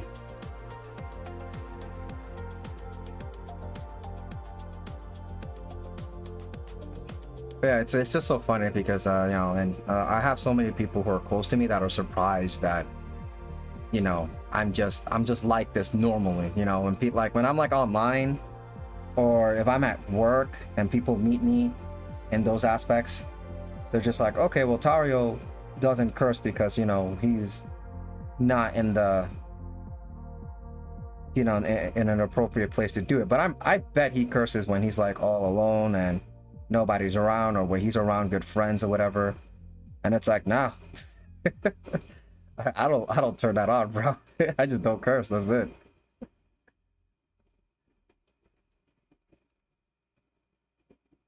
Like it is not a selective thing. I just made it a lifestyle.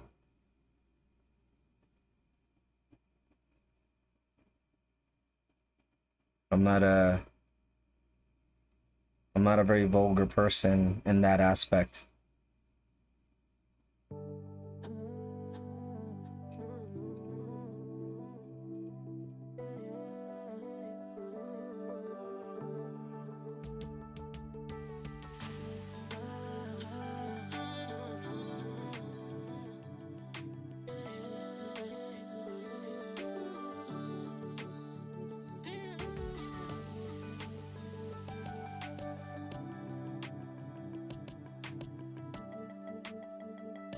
I curse when I'm with friends and stuff, but I'm professional when I need to be. Yeah, you know, that's totally cool. And you know, and I feel like that's a very average thing, you know.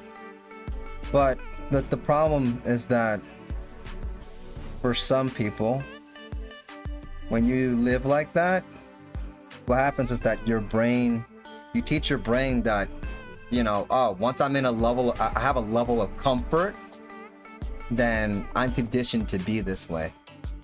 So then, you know, it's like when you're in a professional setting, right? You're not exactly in a comfortable position. So you're very careful about how you speak. But when you're very comfortable, all that stuff just kind of comes out. And then that's a habit that you create in your head. But, you know, and then sometimes they'll just slip out. And that's the, I guess I'll put it, that's the danger you put yourself in when you're in those settings. So then, you know, if you're ever in a professional settings, you know in the back of your head that you can't even relax, because once you start to relax, you may slip up and say something that you shouldn't say, right? And that's a danger that you can put yourself in. But yeah. I see it's interesting because I never was a person who justifies my action based on majority. In fact, I was usually trying to seek the more sense and the logical. I don't curse, but I do love dark humor.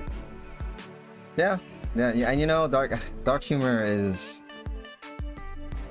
It was great when I was younger, but like it's like I got older and I just kind of got over it. You know, I think dark humor can only go so far. I think eventually we all kind of get over dark humor at a certain point.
I also know what friend groups like cursing and which one don't. I'm the type of person who would reject what I don't want clearly, even if it made me look cold and bad, because I have my own boundaries that I won't bend for anyone or break them, even if they were my closest friends. Yeah, you know, it's good to be able to, you know, stand ground on those things. Uh, you know, and that's why I always say, you know, be kind, but don't be nice, because that's what being nice is. And you have to sacrifice and compromise those values to make somebody else feel comfortable or better, right? Or, you know, those things. But yeah, I think that's pretty important. Yeah, if I don't want to do something, I'm not going to. Yeah.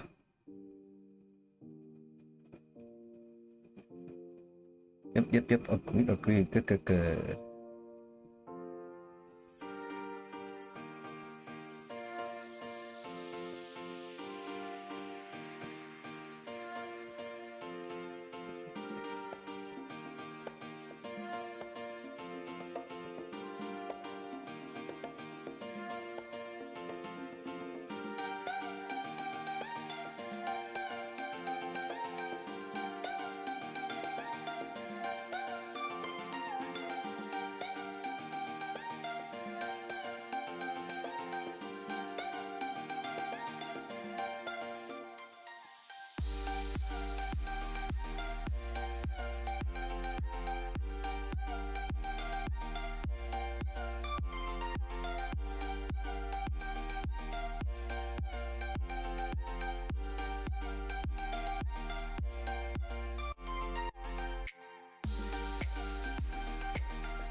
Hmm.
You need to invest in biker shorts.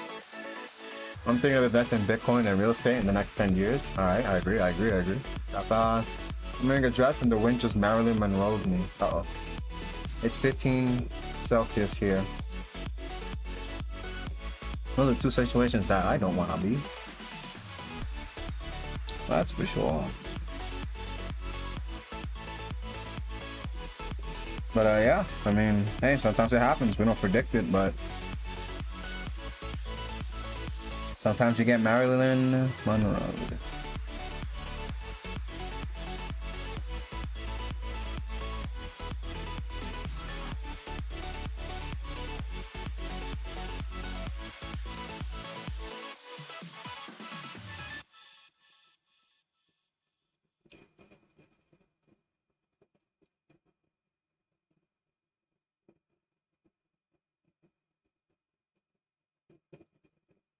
That's very embarrassing.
We're close to the North Pole.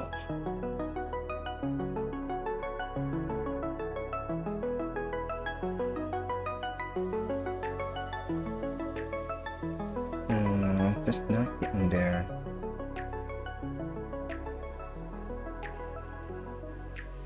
"25 degrees is blazing. Summers, the night come at 10 p.m. Winter, the night is due to 4. Summer days start at 4:30 a.m. Winter usually 6:30 to 7 a.m. But in reality it's 1 hour in front because we're forward in the time, 1 hour in winter to have more daytime daylight savings. So overall, cold equals darkness.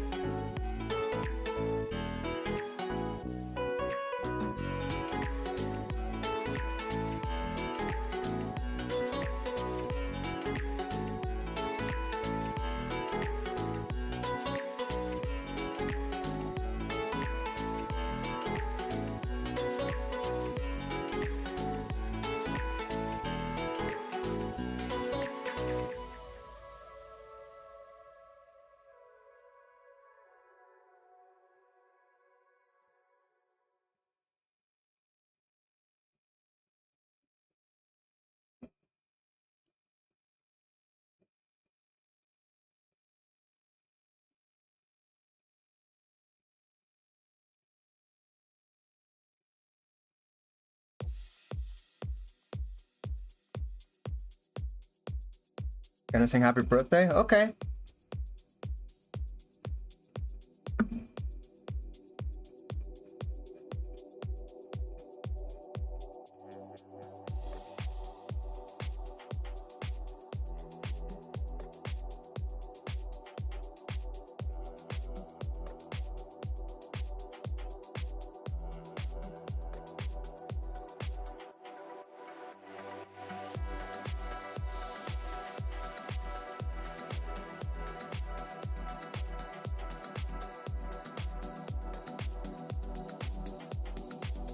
Somebody's birthday today.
Of course, it's not tallies. Yeah, it's too soon.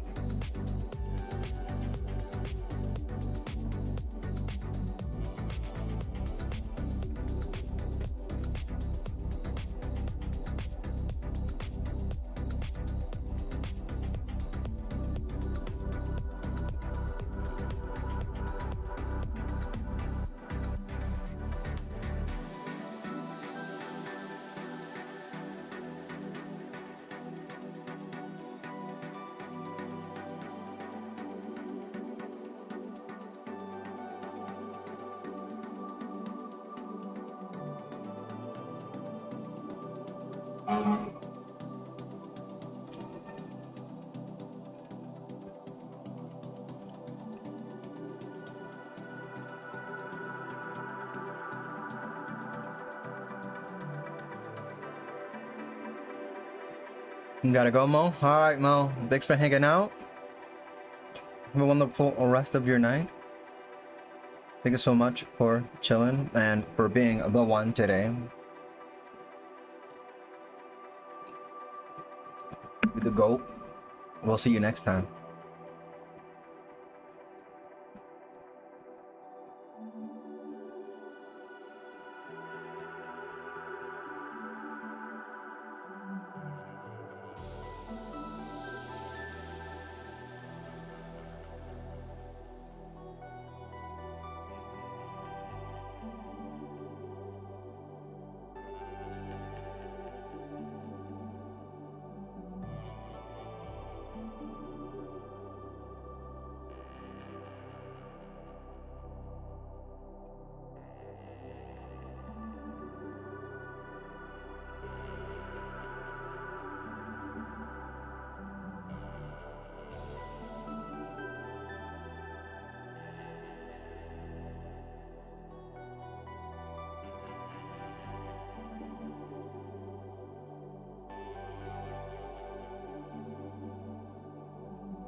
It can be so messy sometimes.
Oh man.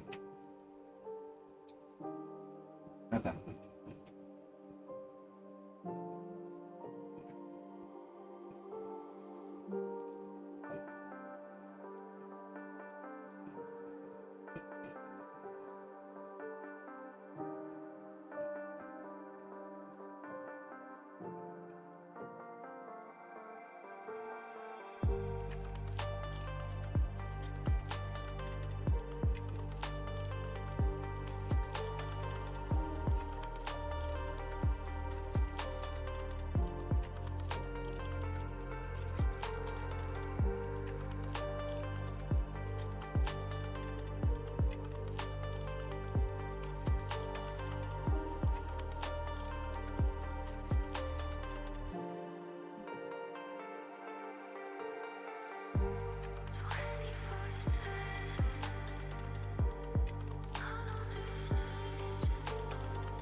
These circles. Oh, welcome back, Bo. It's my wife works from noon till 7:30. She usually has the kids today, but it was on me. Alright. Well, welcome back. And you know, yeah, we're doing the line art now. We are a drawing. Gotta get this loop-de-loop-de-loop. Okay, that was much better. Let's see if we can get it again.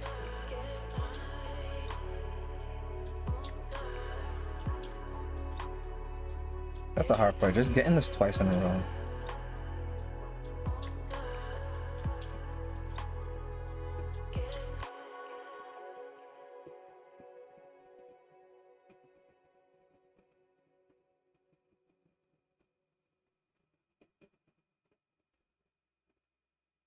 Okay. I can live with that. And we'll just make some small adjustments here. We'll close it.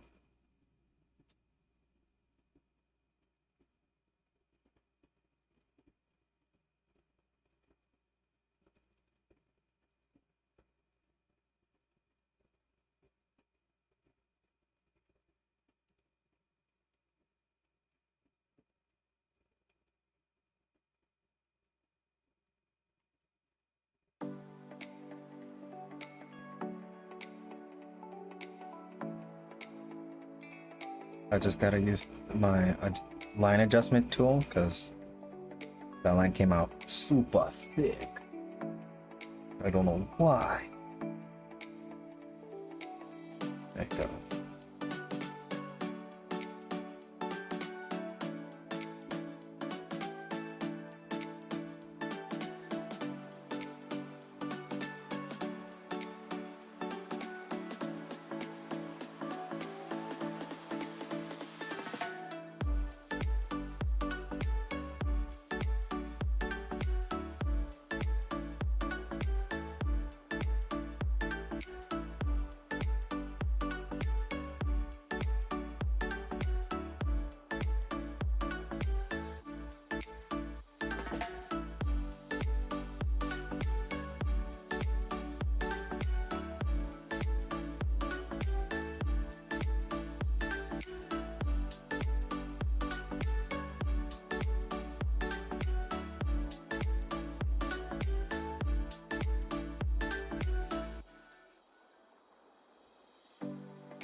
Yeesh, I mean, Mo really be the GOAT. I'm just saying.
Tomorrow, my daughter will be 3 months old. Oh my gosh, bro. She's so tiny. I felt like it was just yesterday you told me about her.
Hey, welcome back, Tally.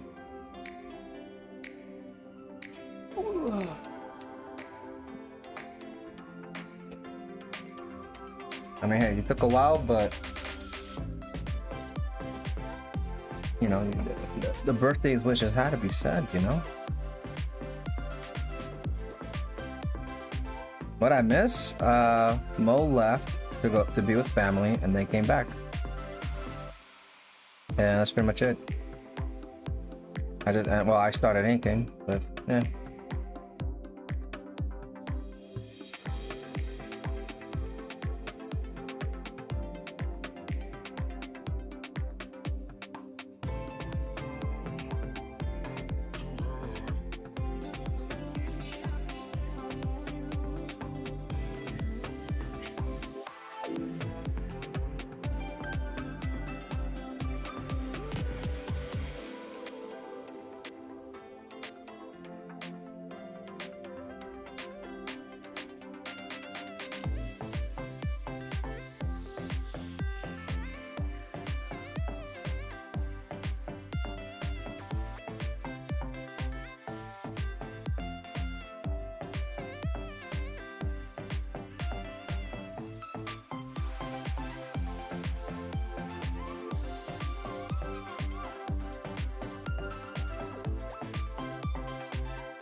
Ooh, okay. Okay, looks good, looks good. Looks doable, looks doable. Alright, let's see, I'm waiting for some food and then I'm going home. My ex is here with his wife and his kid, and it's uncomfortable. And then Mo says, just act that they're invisible. Ted says, I am. My cousin feels the tension, so he's staying with me. Well, giving me company. I'm a bit busy getting ready to make a small party for my daughter for becoming 3 months old. Oh, you're gonna do a party? She'll be 3 months tomorrow. And up, we're back. It's almost 3 months. 3 months. Now she is 5.2. That's kilograms, right? Kilograms.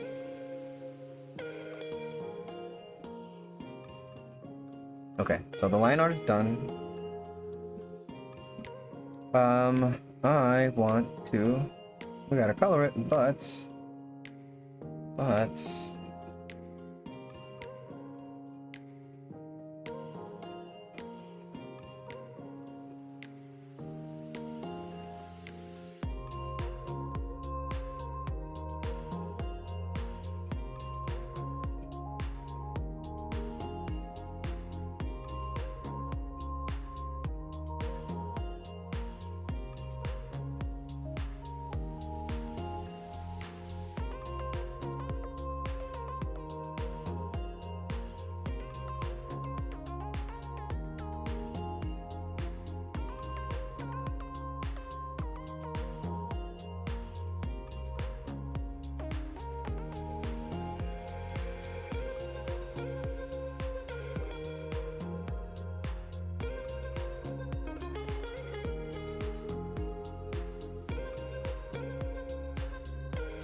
Oh, I'm so sorry.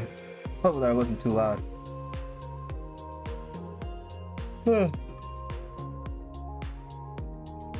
I'm freaking dying over here.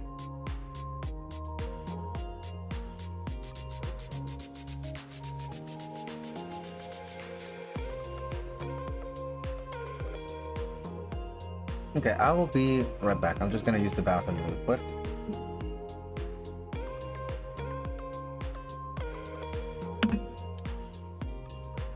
You know, let me get some more water while I'm over there. I'll be back.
Okay, I'm back.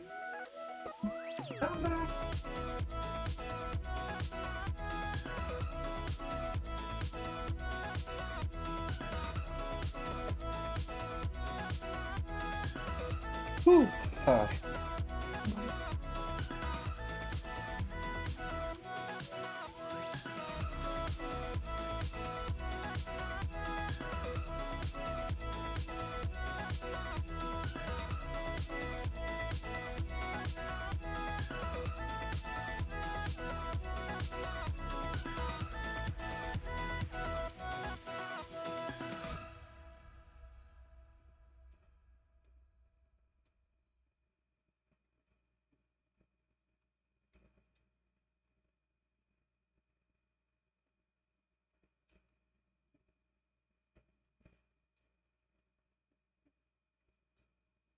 I guess we have the light coming from above.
I would be happy I had no cake.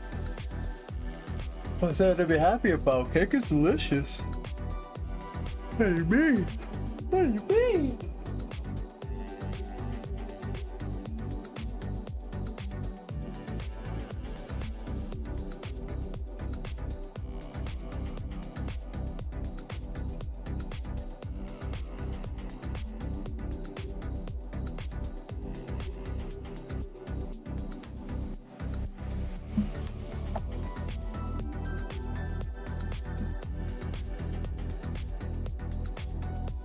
Cake is delicious.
Oh, Polish, yeah.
She's got blue eyes.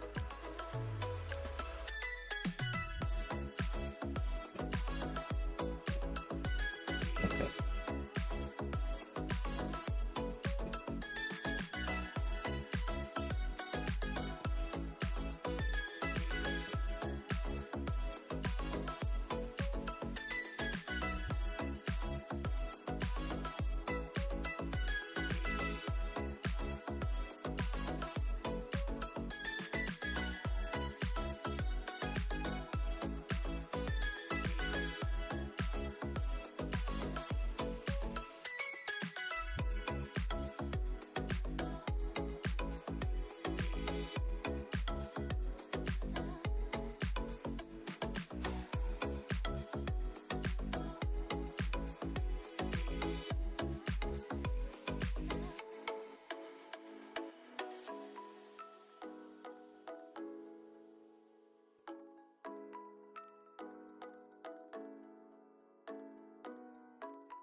Oh, baby.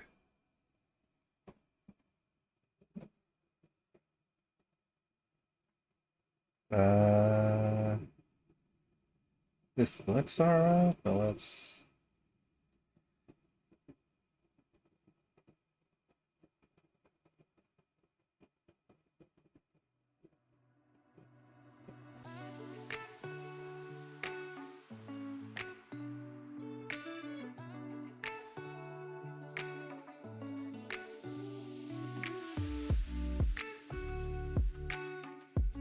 Okay, so it's been 13 days.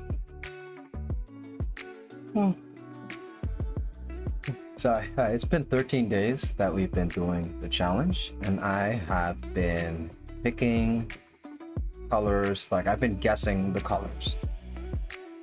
So what I actually want to do today, actually, now that I have the reference for it in front of me here, let's compare.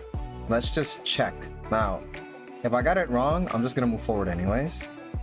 But I want to see how close I got to getting the actual colors that were reviewed. So we're gonna come over here and use the color picker.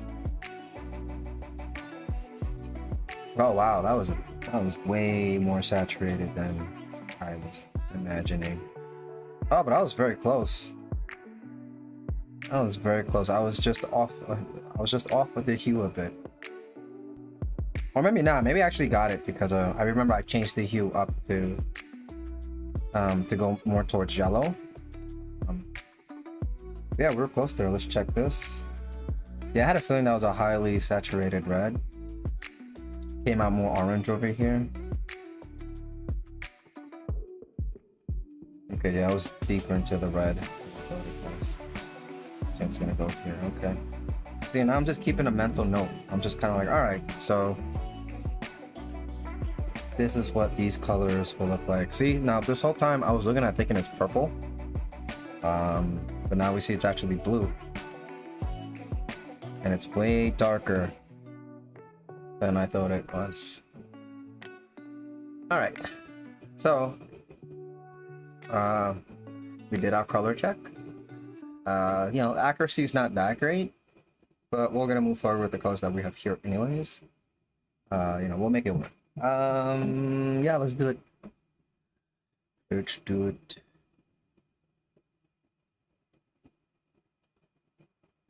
The sun is gonna come from let's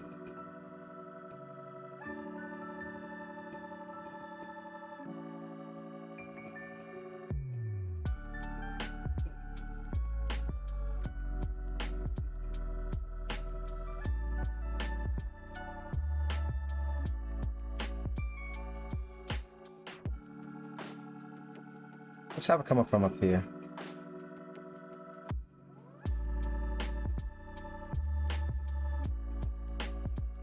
Yep. Okay.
You're heading home? All right.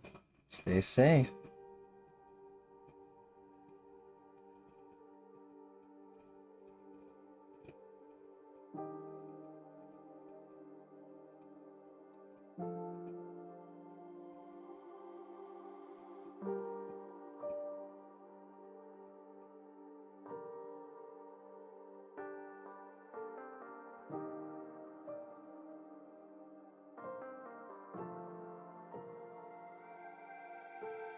Let me know how it all went.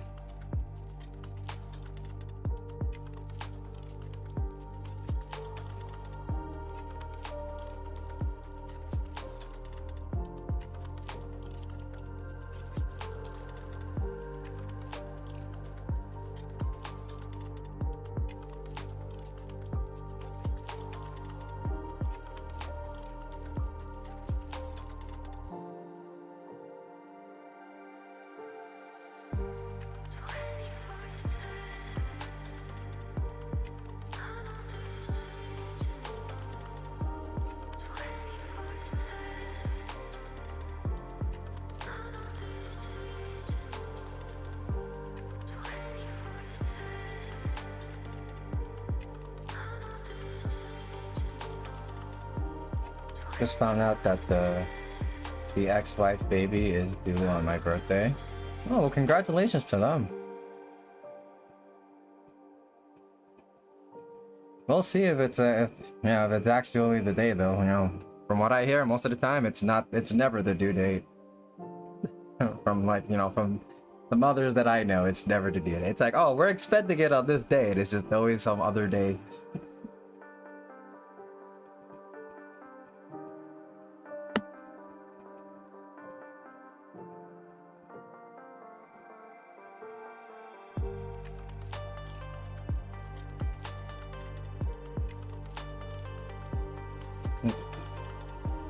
You better not have the baby on your birthday.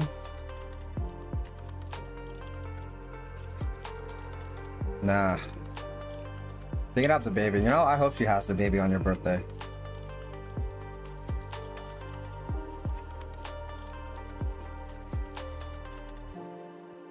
You don't own that day. Okay?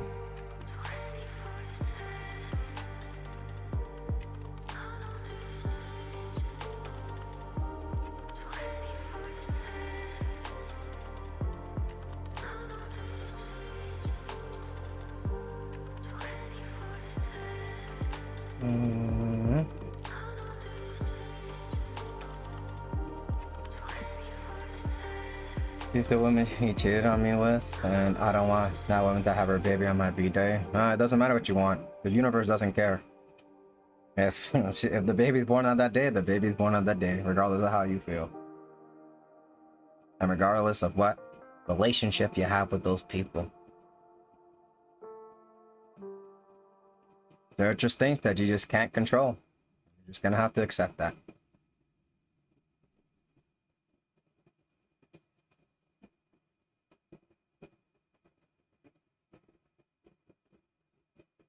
I'll change my birthday. Well, I mean, I guess if that's something you can control, that's that's something you can do.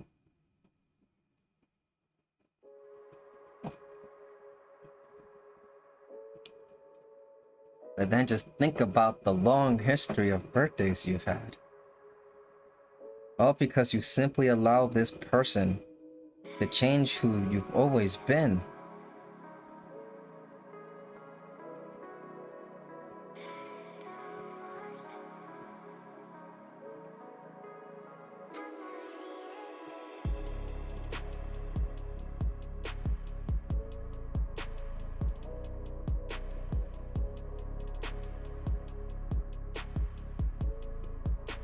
Look, I'll put it like this.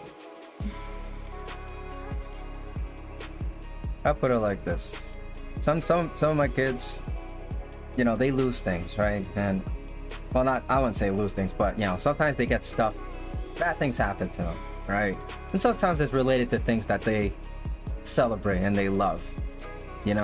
I just recently told one of my kids that, he had, he played. He likes to collect and play Pokemon cards, and you know, one of the other kids stole his collection, took it from him, and now he has to start over, and he doesn't want to play the game anymore, or buy any more cards. He doesn't want to collect the cards. And I told him, I said, all right, listen, I understand how you feel. I had things stolen from me too, right? And it feels really bad when you spent all this time, putting together all, your whole collection. You spent all this money, you traded, and now it's all gone. Somebody just took it from you. And it feels terrible to want to start over. And I understand why you might want to not be in the game, but just understand that, in these situations, right, there's this thing about, power, right? And there are things that you can control and there are things that you cannot control. And I told him, I said, if you stop playing the game, not only did you allow this person to steal your cards, but you also allowed them to steal your love for the game. So, if you choose to stop collecting Pokemon cards and stop playing the game and stop being invested, then you've given up on something that you love, and you've allowed that person to take that away from you as well. Okay? So, in this case, this is the same thing. You were born on this day, you celebrate it because you're celebrating your life, and this is the day that it happened. And now you're allowing somebody to take that away from you. So, if you want to change your birthday, just, for a petty reason like that, I guess, you're an adult. But just, understand when bad things happen, it may cause you to change, and you may lose who you are, and you may lose yourself. And if you really love yourself and you value yourself, you shouldn't let other people change who you are.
She did this on purpose. The first son was born a few days before my daughter's, and now she's planned this baby to be born on mine.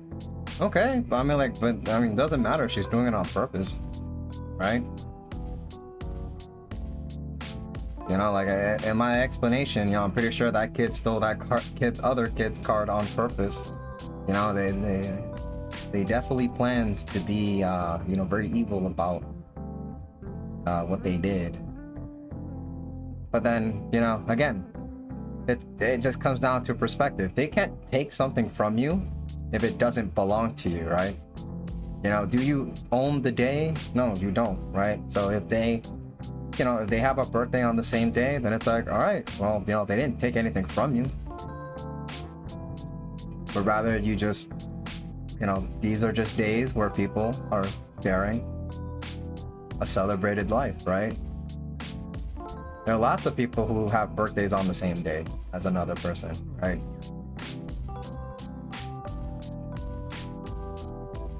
But, you know, ultimately, you know, she's doing it on purpose in order to spite you, right? Or to just make you upset. And it's like, you know, you're falling right into like where she wants you to be if you're going to be upset about it.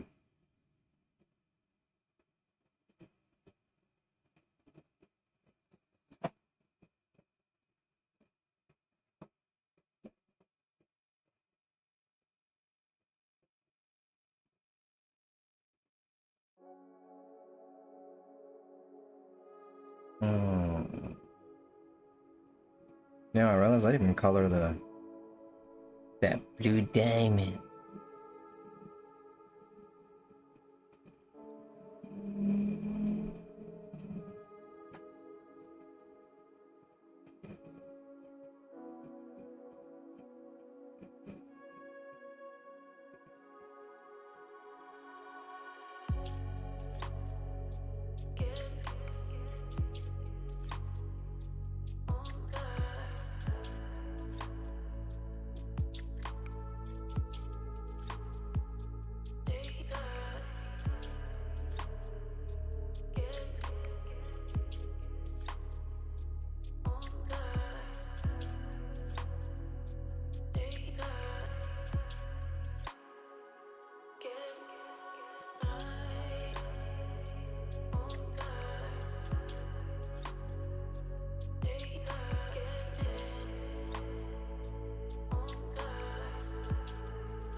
Oh.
Let's see. I'm upset because now they will want to have my kids to celebrate this birthday, but I won't have my kids for mine, and that would be a fight because I'm going to say no. Sorry, I lost you in the elevator. What did you say? I don't think I said anything.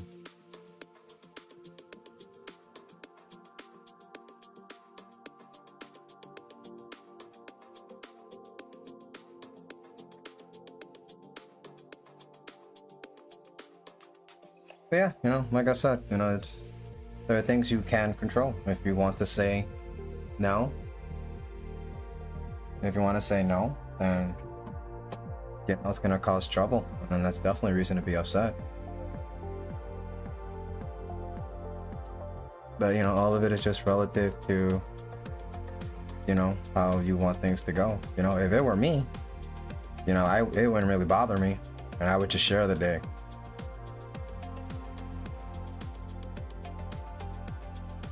Because I just understand having all that hate for that person is just it's just going to continue to create more and more of these situations, and it just never ends. I'm just never gonna have peace. So, you know, it's just one of those things.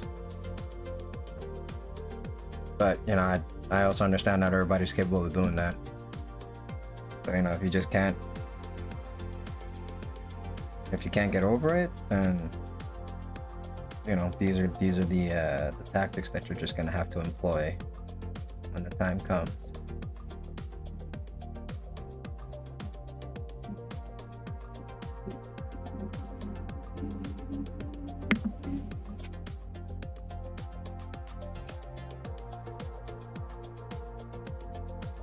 I really don't have peace with her. She always finds a way to get me involved in things.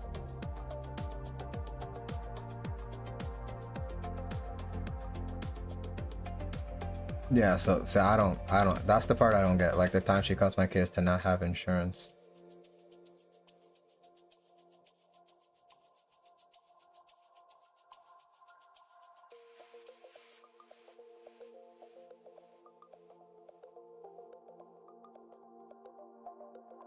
Oh yeah, like I said, it depends on how you want to deal with it. You know, if you both continue to stay enemies, then there's just always going to be problems and things to be upset about.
File for mental health, added case application.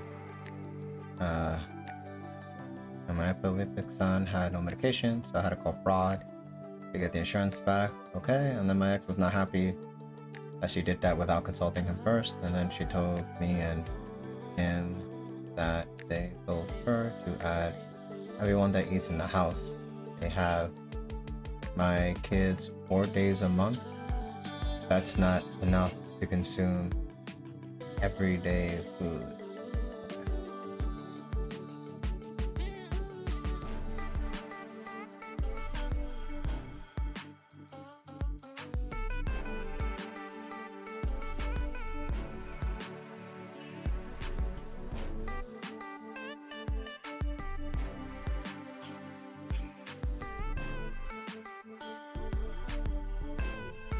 You know, again, it doesn't really matter how evil you make her out to be. Like, it's, again, there's always going to be problems as long as that's how the relationship is. So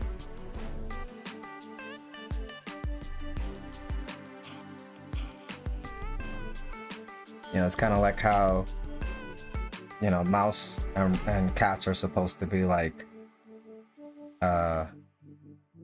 rivals by nature, right? Like, they can't find peace no matter what. That is just kind of, all right, then you just, every time you put them in a room together, they're always gonna fight. And that's, you know, but we don't feel bad for them because that's just how it is for nature, right?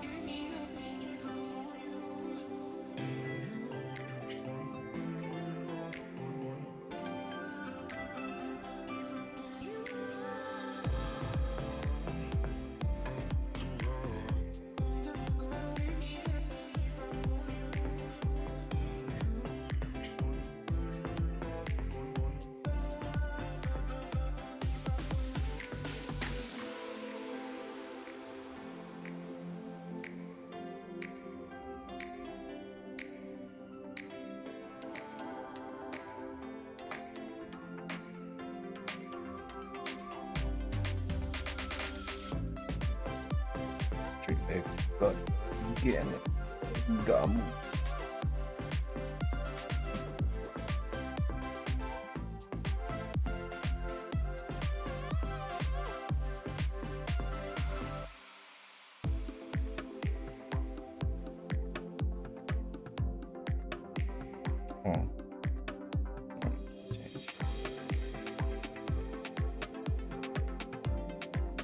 That's weird. It got lighter. Saturation, no?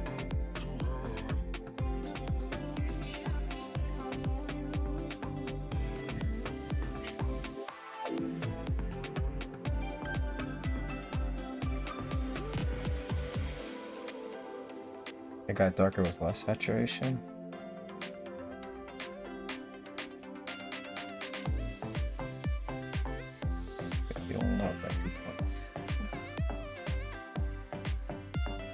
I don't understand why she plans things like that. What does she gain from doing it? Probably your anger. I don't know.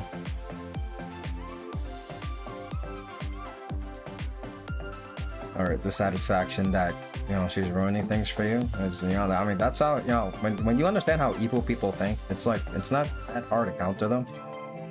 But you know, you just have to have like the discipline, right? To just be able to control yourself in a way where, you know, you just, you know what I'm saying? Like, it's hard for people to hate you if you love them back, right?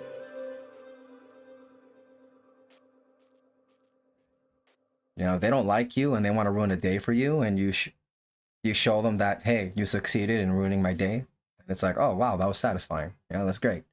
We ruined your day. We wanted that.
You know what you told me today? I just smiled and said, that's my birthday too. Then grabbed my bag and said bye. I left. I'm always nice to her, and I always say I am bye because the kids are always there, and I'm a civilized person.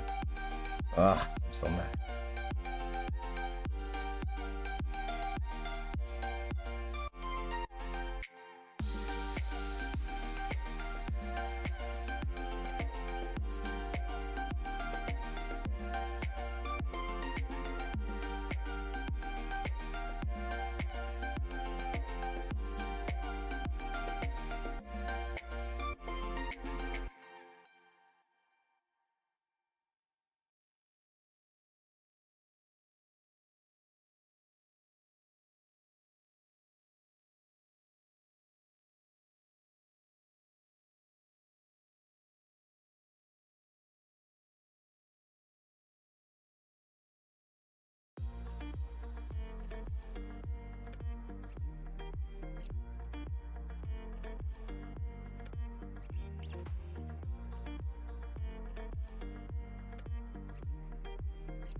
Of course.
Oh, oh man. Oh, I am getting cooked. Alright. Anyways, let me compose myself because now they'll have to live with the fact that they'll never forget my birthday, and I know that's eating her alive inside. Alright, well, that's the way to see it, I guess, yeah.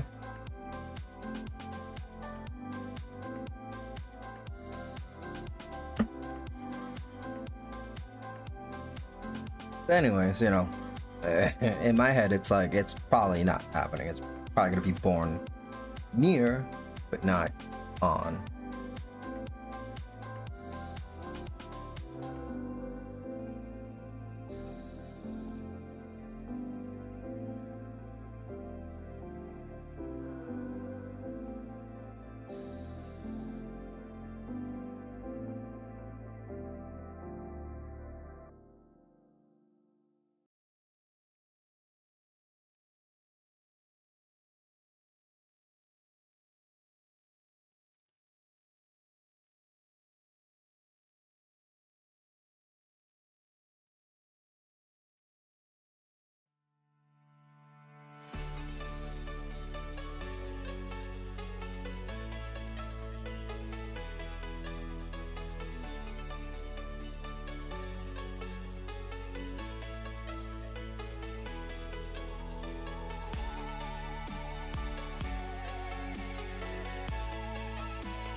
She called a C-section. My kids came early. Neither one of them came out their due date. Yeah, that's what I'm talking about. So I'm like, I mean, if she want to do a C-section, then alright, sure.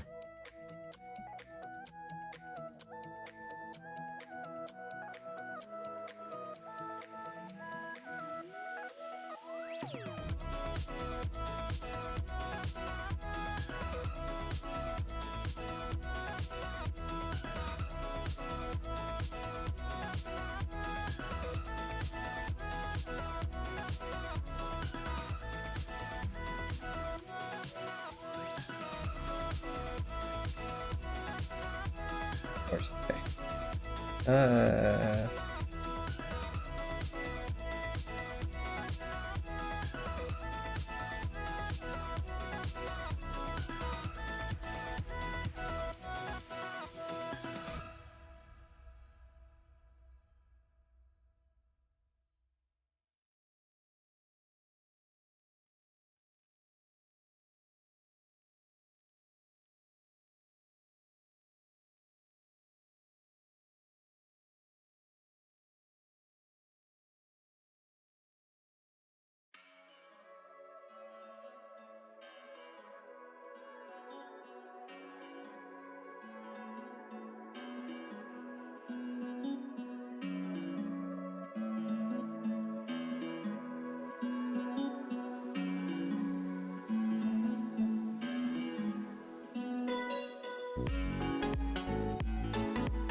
Yeah, she's coming out beautiful. Oh, thank you. Look, her hair reminds me of Trunks and Bulma's.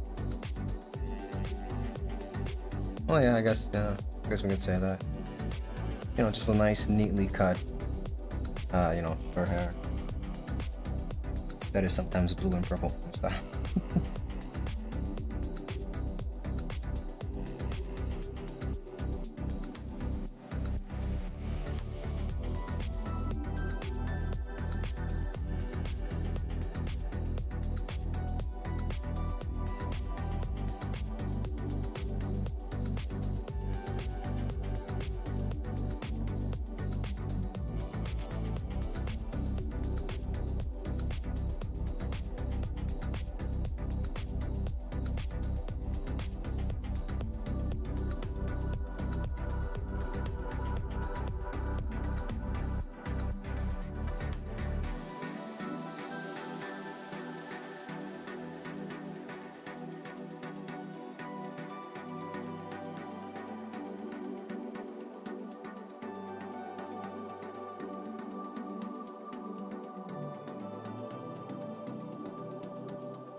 Oh, I forgot something.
What? How did I get down here?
be odd.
Getting sleepy, but I want to see this one finished.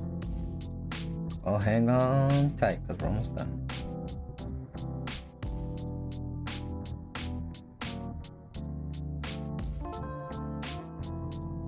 We're almost there. It's over there. It's over there.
Oops.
I'm back.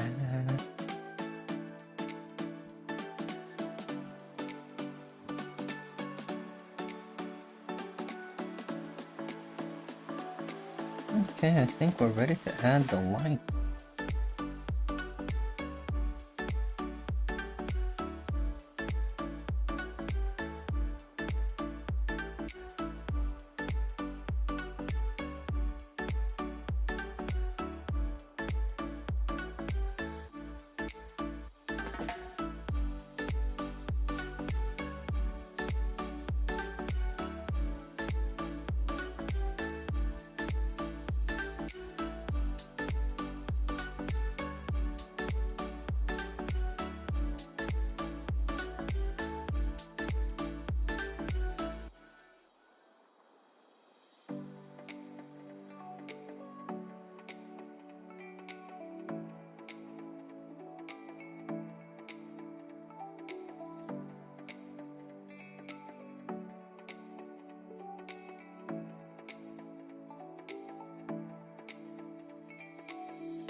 I'll go to bed. Almost fell. My phone almost fell on my face. Gotcha. Alright, Tally. Well, have a wonderful rest of your night. Sleep well. Sweet dreams. Thanks for being here. Thanks for supporting the channel as always, as the wifey does. And, yeah. Have a good night. You almost made it. I'm almost done.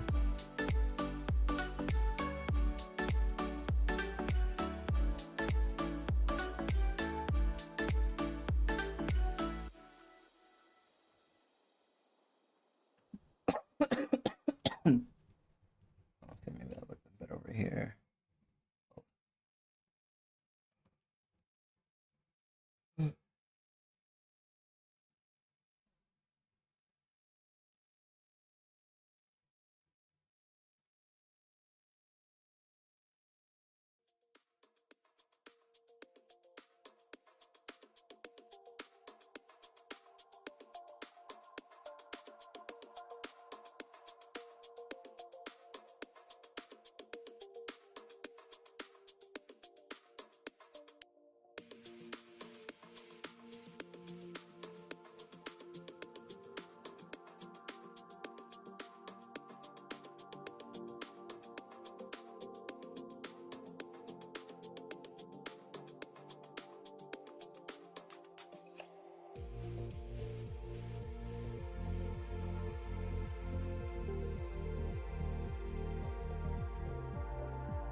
Alright, we're all done.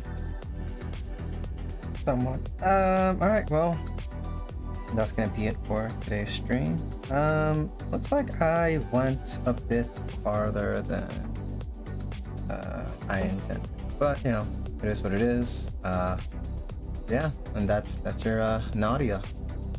That's your Nadia. Alright, so it's hitting 12. I'm tired. Tomorrow I'm gonna be drawing more people, and tomorrow's gonna be a comic book character, and that's gonna be, oh, Jessica Rabbit. Something that Tally was looking forward to, so hopefully Tally shows up tomorrow. I mean, I don't want to say, I'm absolutely sure she will, but tomorrow is the one that she wanted to see get drawn. So join me tomorrow for Jessica Rabbit. And yeah, today we did Nadia. You know, it was fun. I enjoyed it very much. You know, yeah, for the last few ones, I've just been kind of just, you know, wigging it, and you know, I've been enjoying myself through the process by just kind of just doing whatever, rather than just kind of worrying if it's supposed to be correct or not. So you know, and I think that's pretty important. So, you know, great. Hey, what's up, Justice Staff? It looks great, thank you. Yeah, you know, I was struggling in the beginning at first, but you know, we somehow made it here at the end. And you know, we're on a boat. Anyways, but yeah, I am tired, and it's about to be midnight. So let's go ahead and let's end that stream. Let's hit that ending stream button. Okay. Justice Stuff says you pulled it off. Woohoo! Thank you so much for the support, Justice Stuff. Thank you for coming on in. You know, towards the end, and you know, appreciate you being here. You just missed Tally. She almost made it, but she fell asleep. Which is wonderful to me, because it's a chill stream. We're having a chilled time. If people are falling asleep, then that's wonderful. You know, sometimes art is therapy, and you know, if these videos are helpful in that way, then you know, all the more worth it. So for anybody watching on YouTube, by the way, hit that like button if you enjoyed it, if you like this character, if you want to support me, or if you learned something. I really appreciate it. It'll help out the channel, you know, and maybe we'll have more people in the live chat, and we'll have more interesting discussions to have. We talked about a lot of interesting things today, and I'm looking forward to, you know, some more conversations in the future in the live chat. Don't be shy. All right. So, as always, in the end, just a reminder that, you know, we are here from hard work. So, work hard for those skills, for those goals. Your efforts won't betray you. Good luck on your journey. And always remember to be kind to others.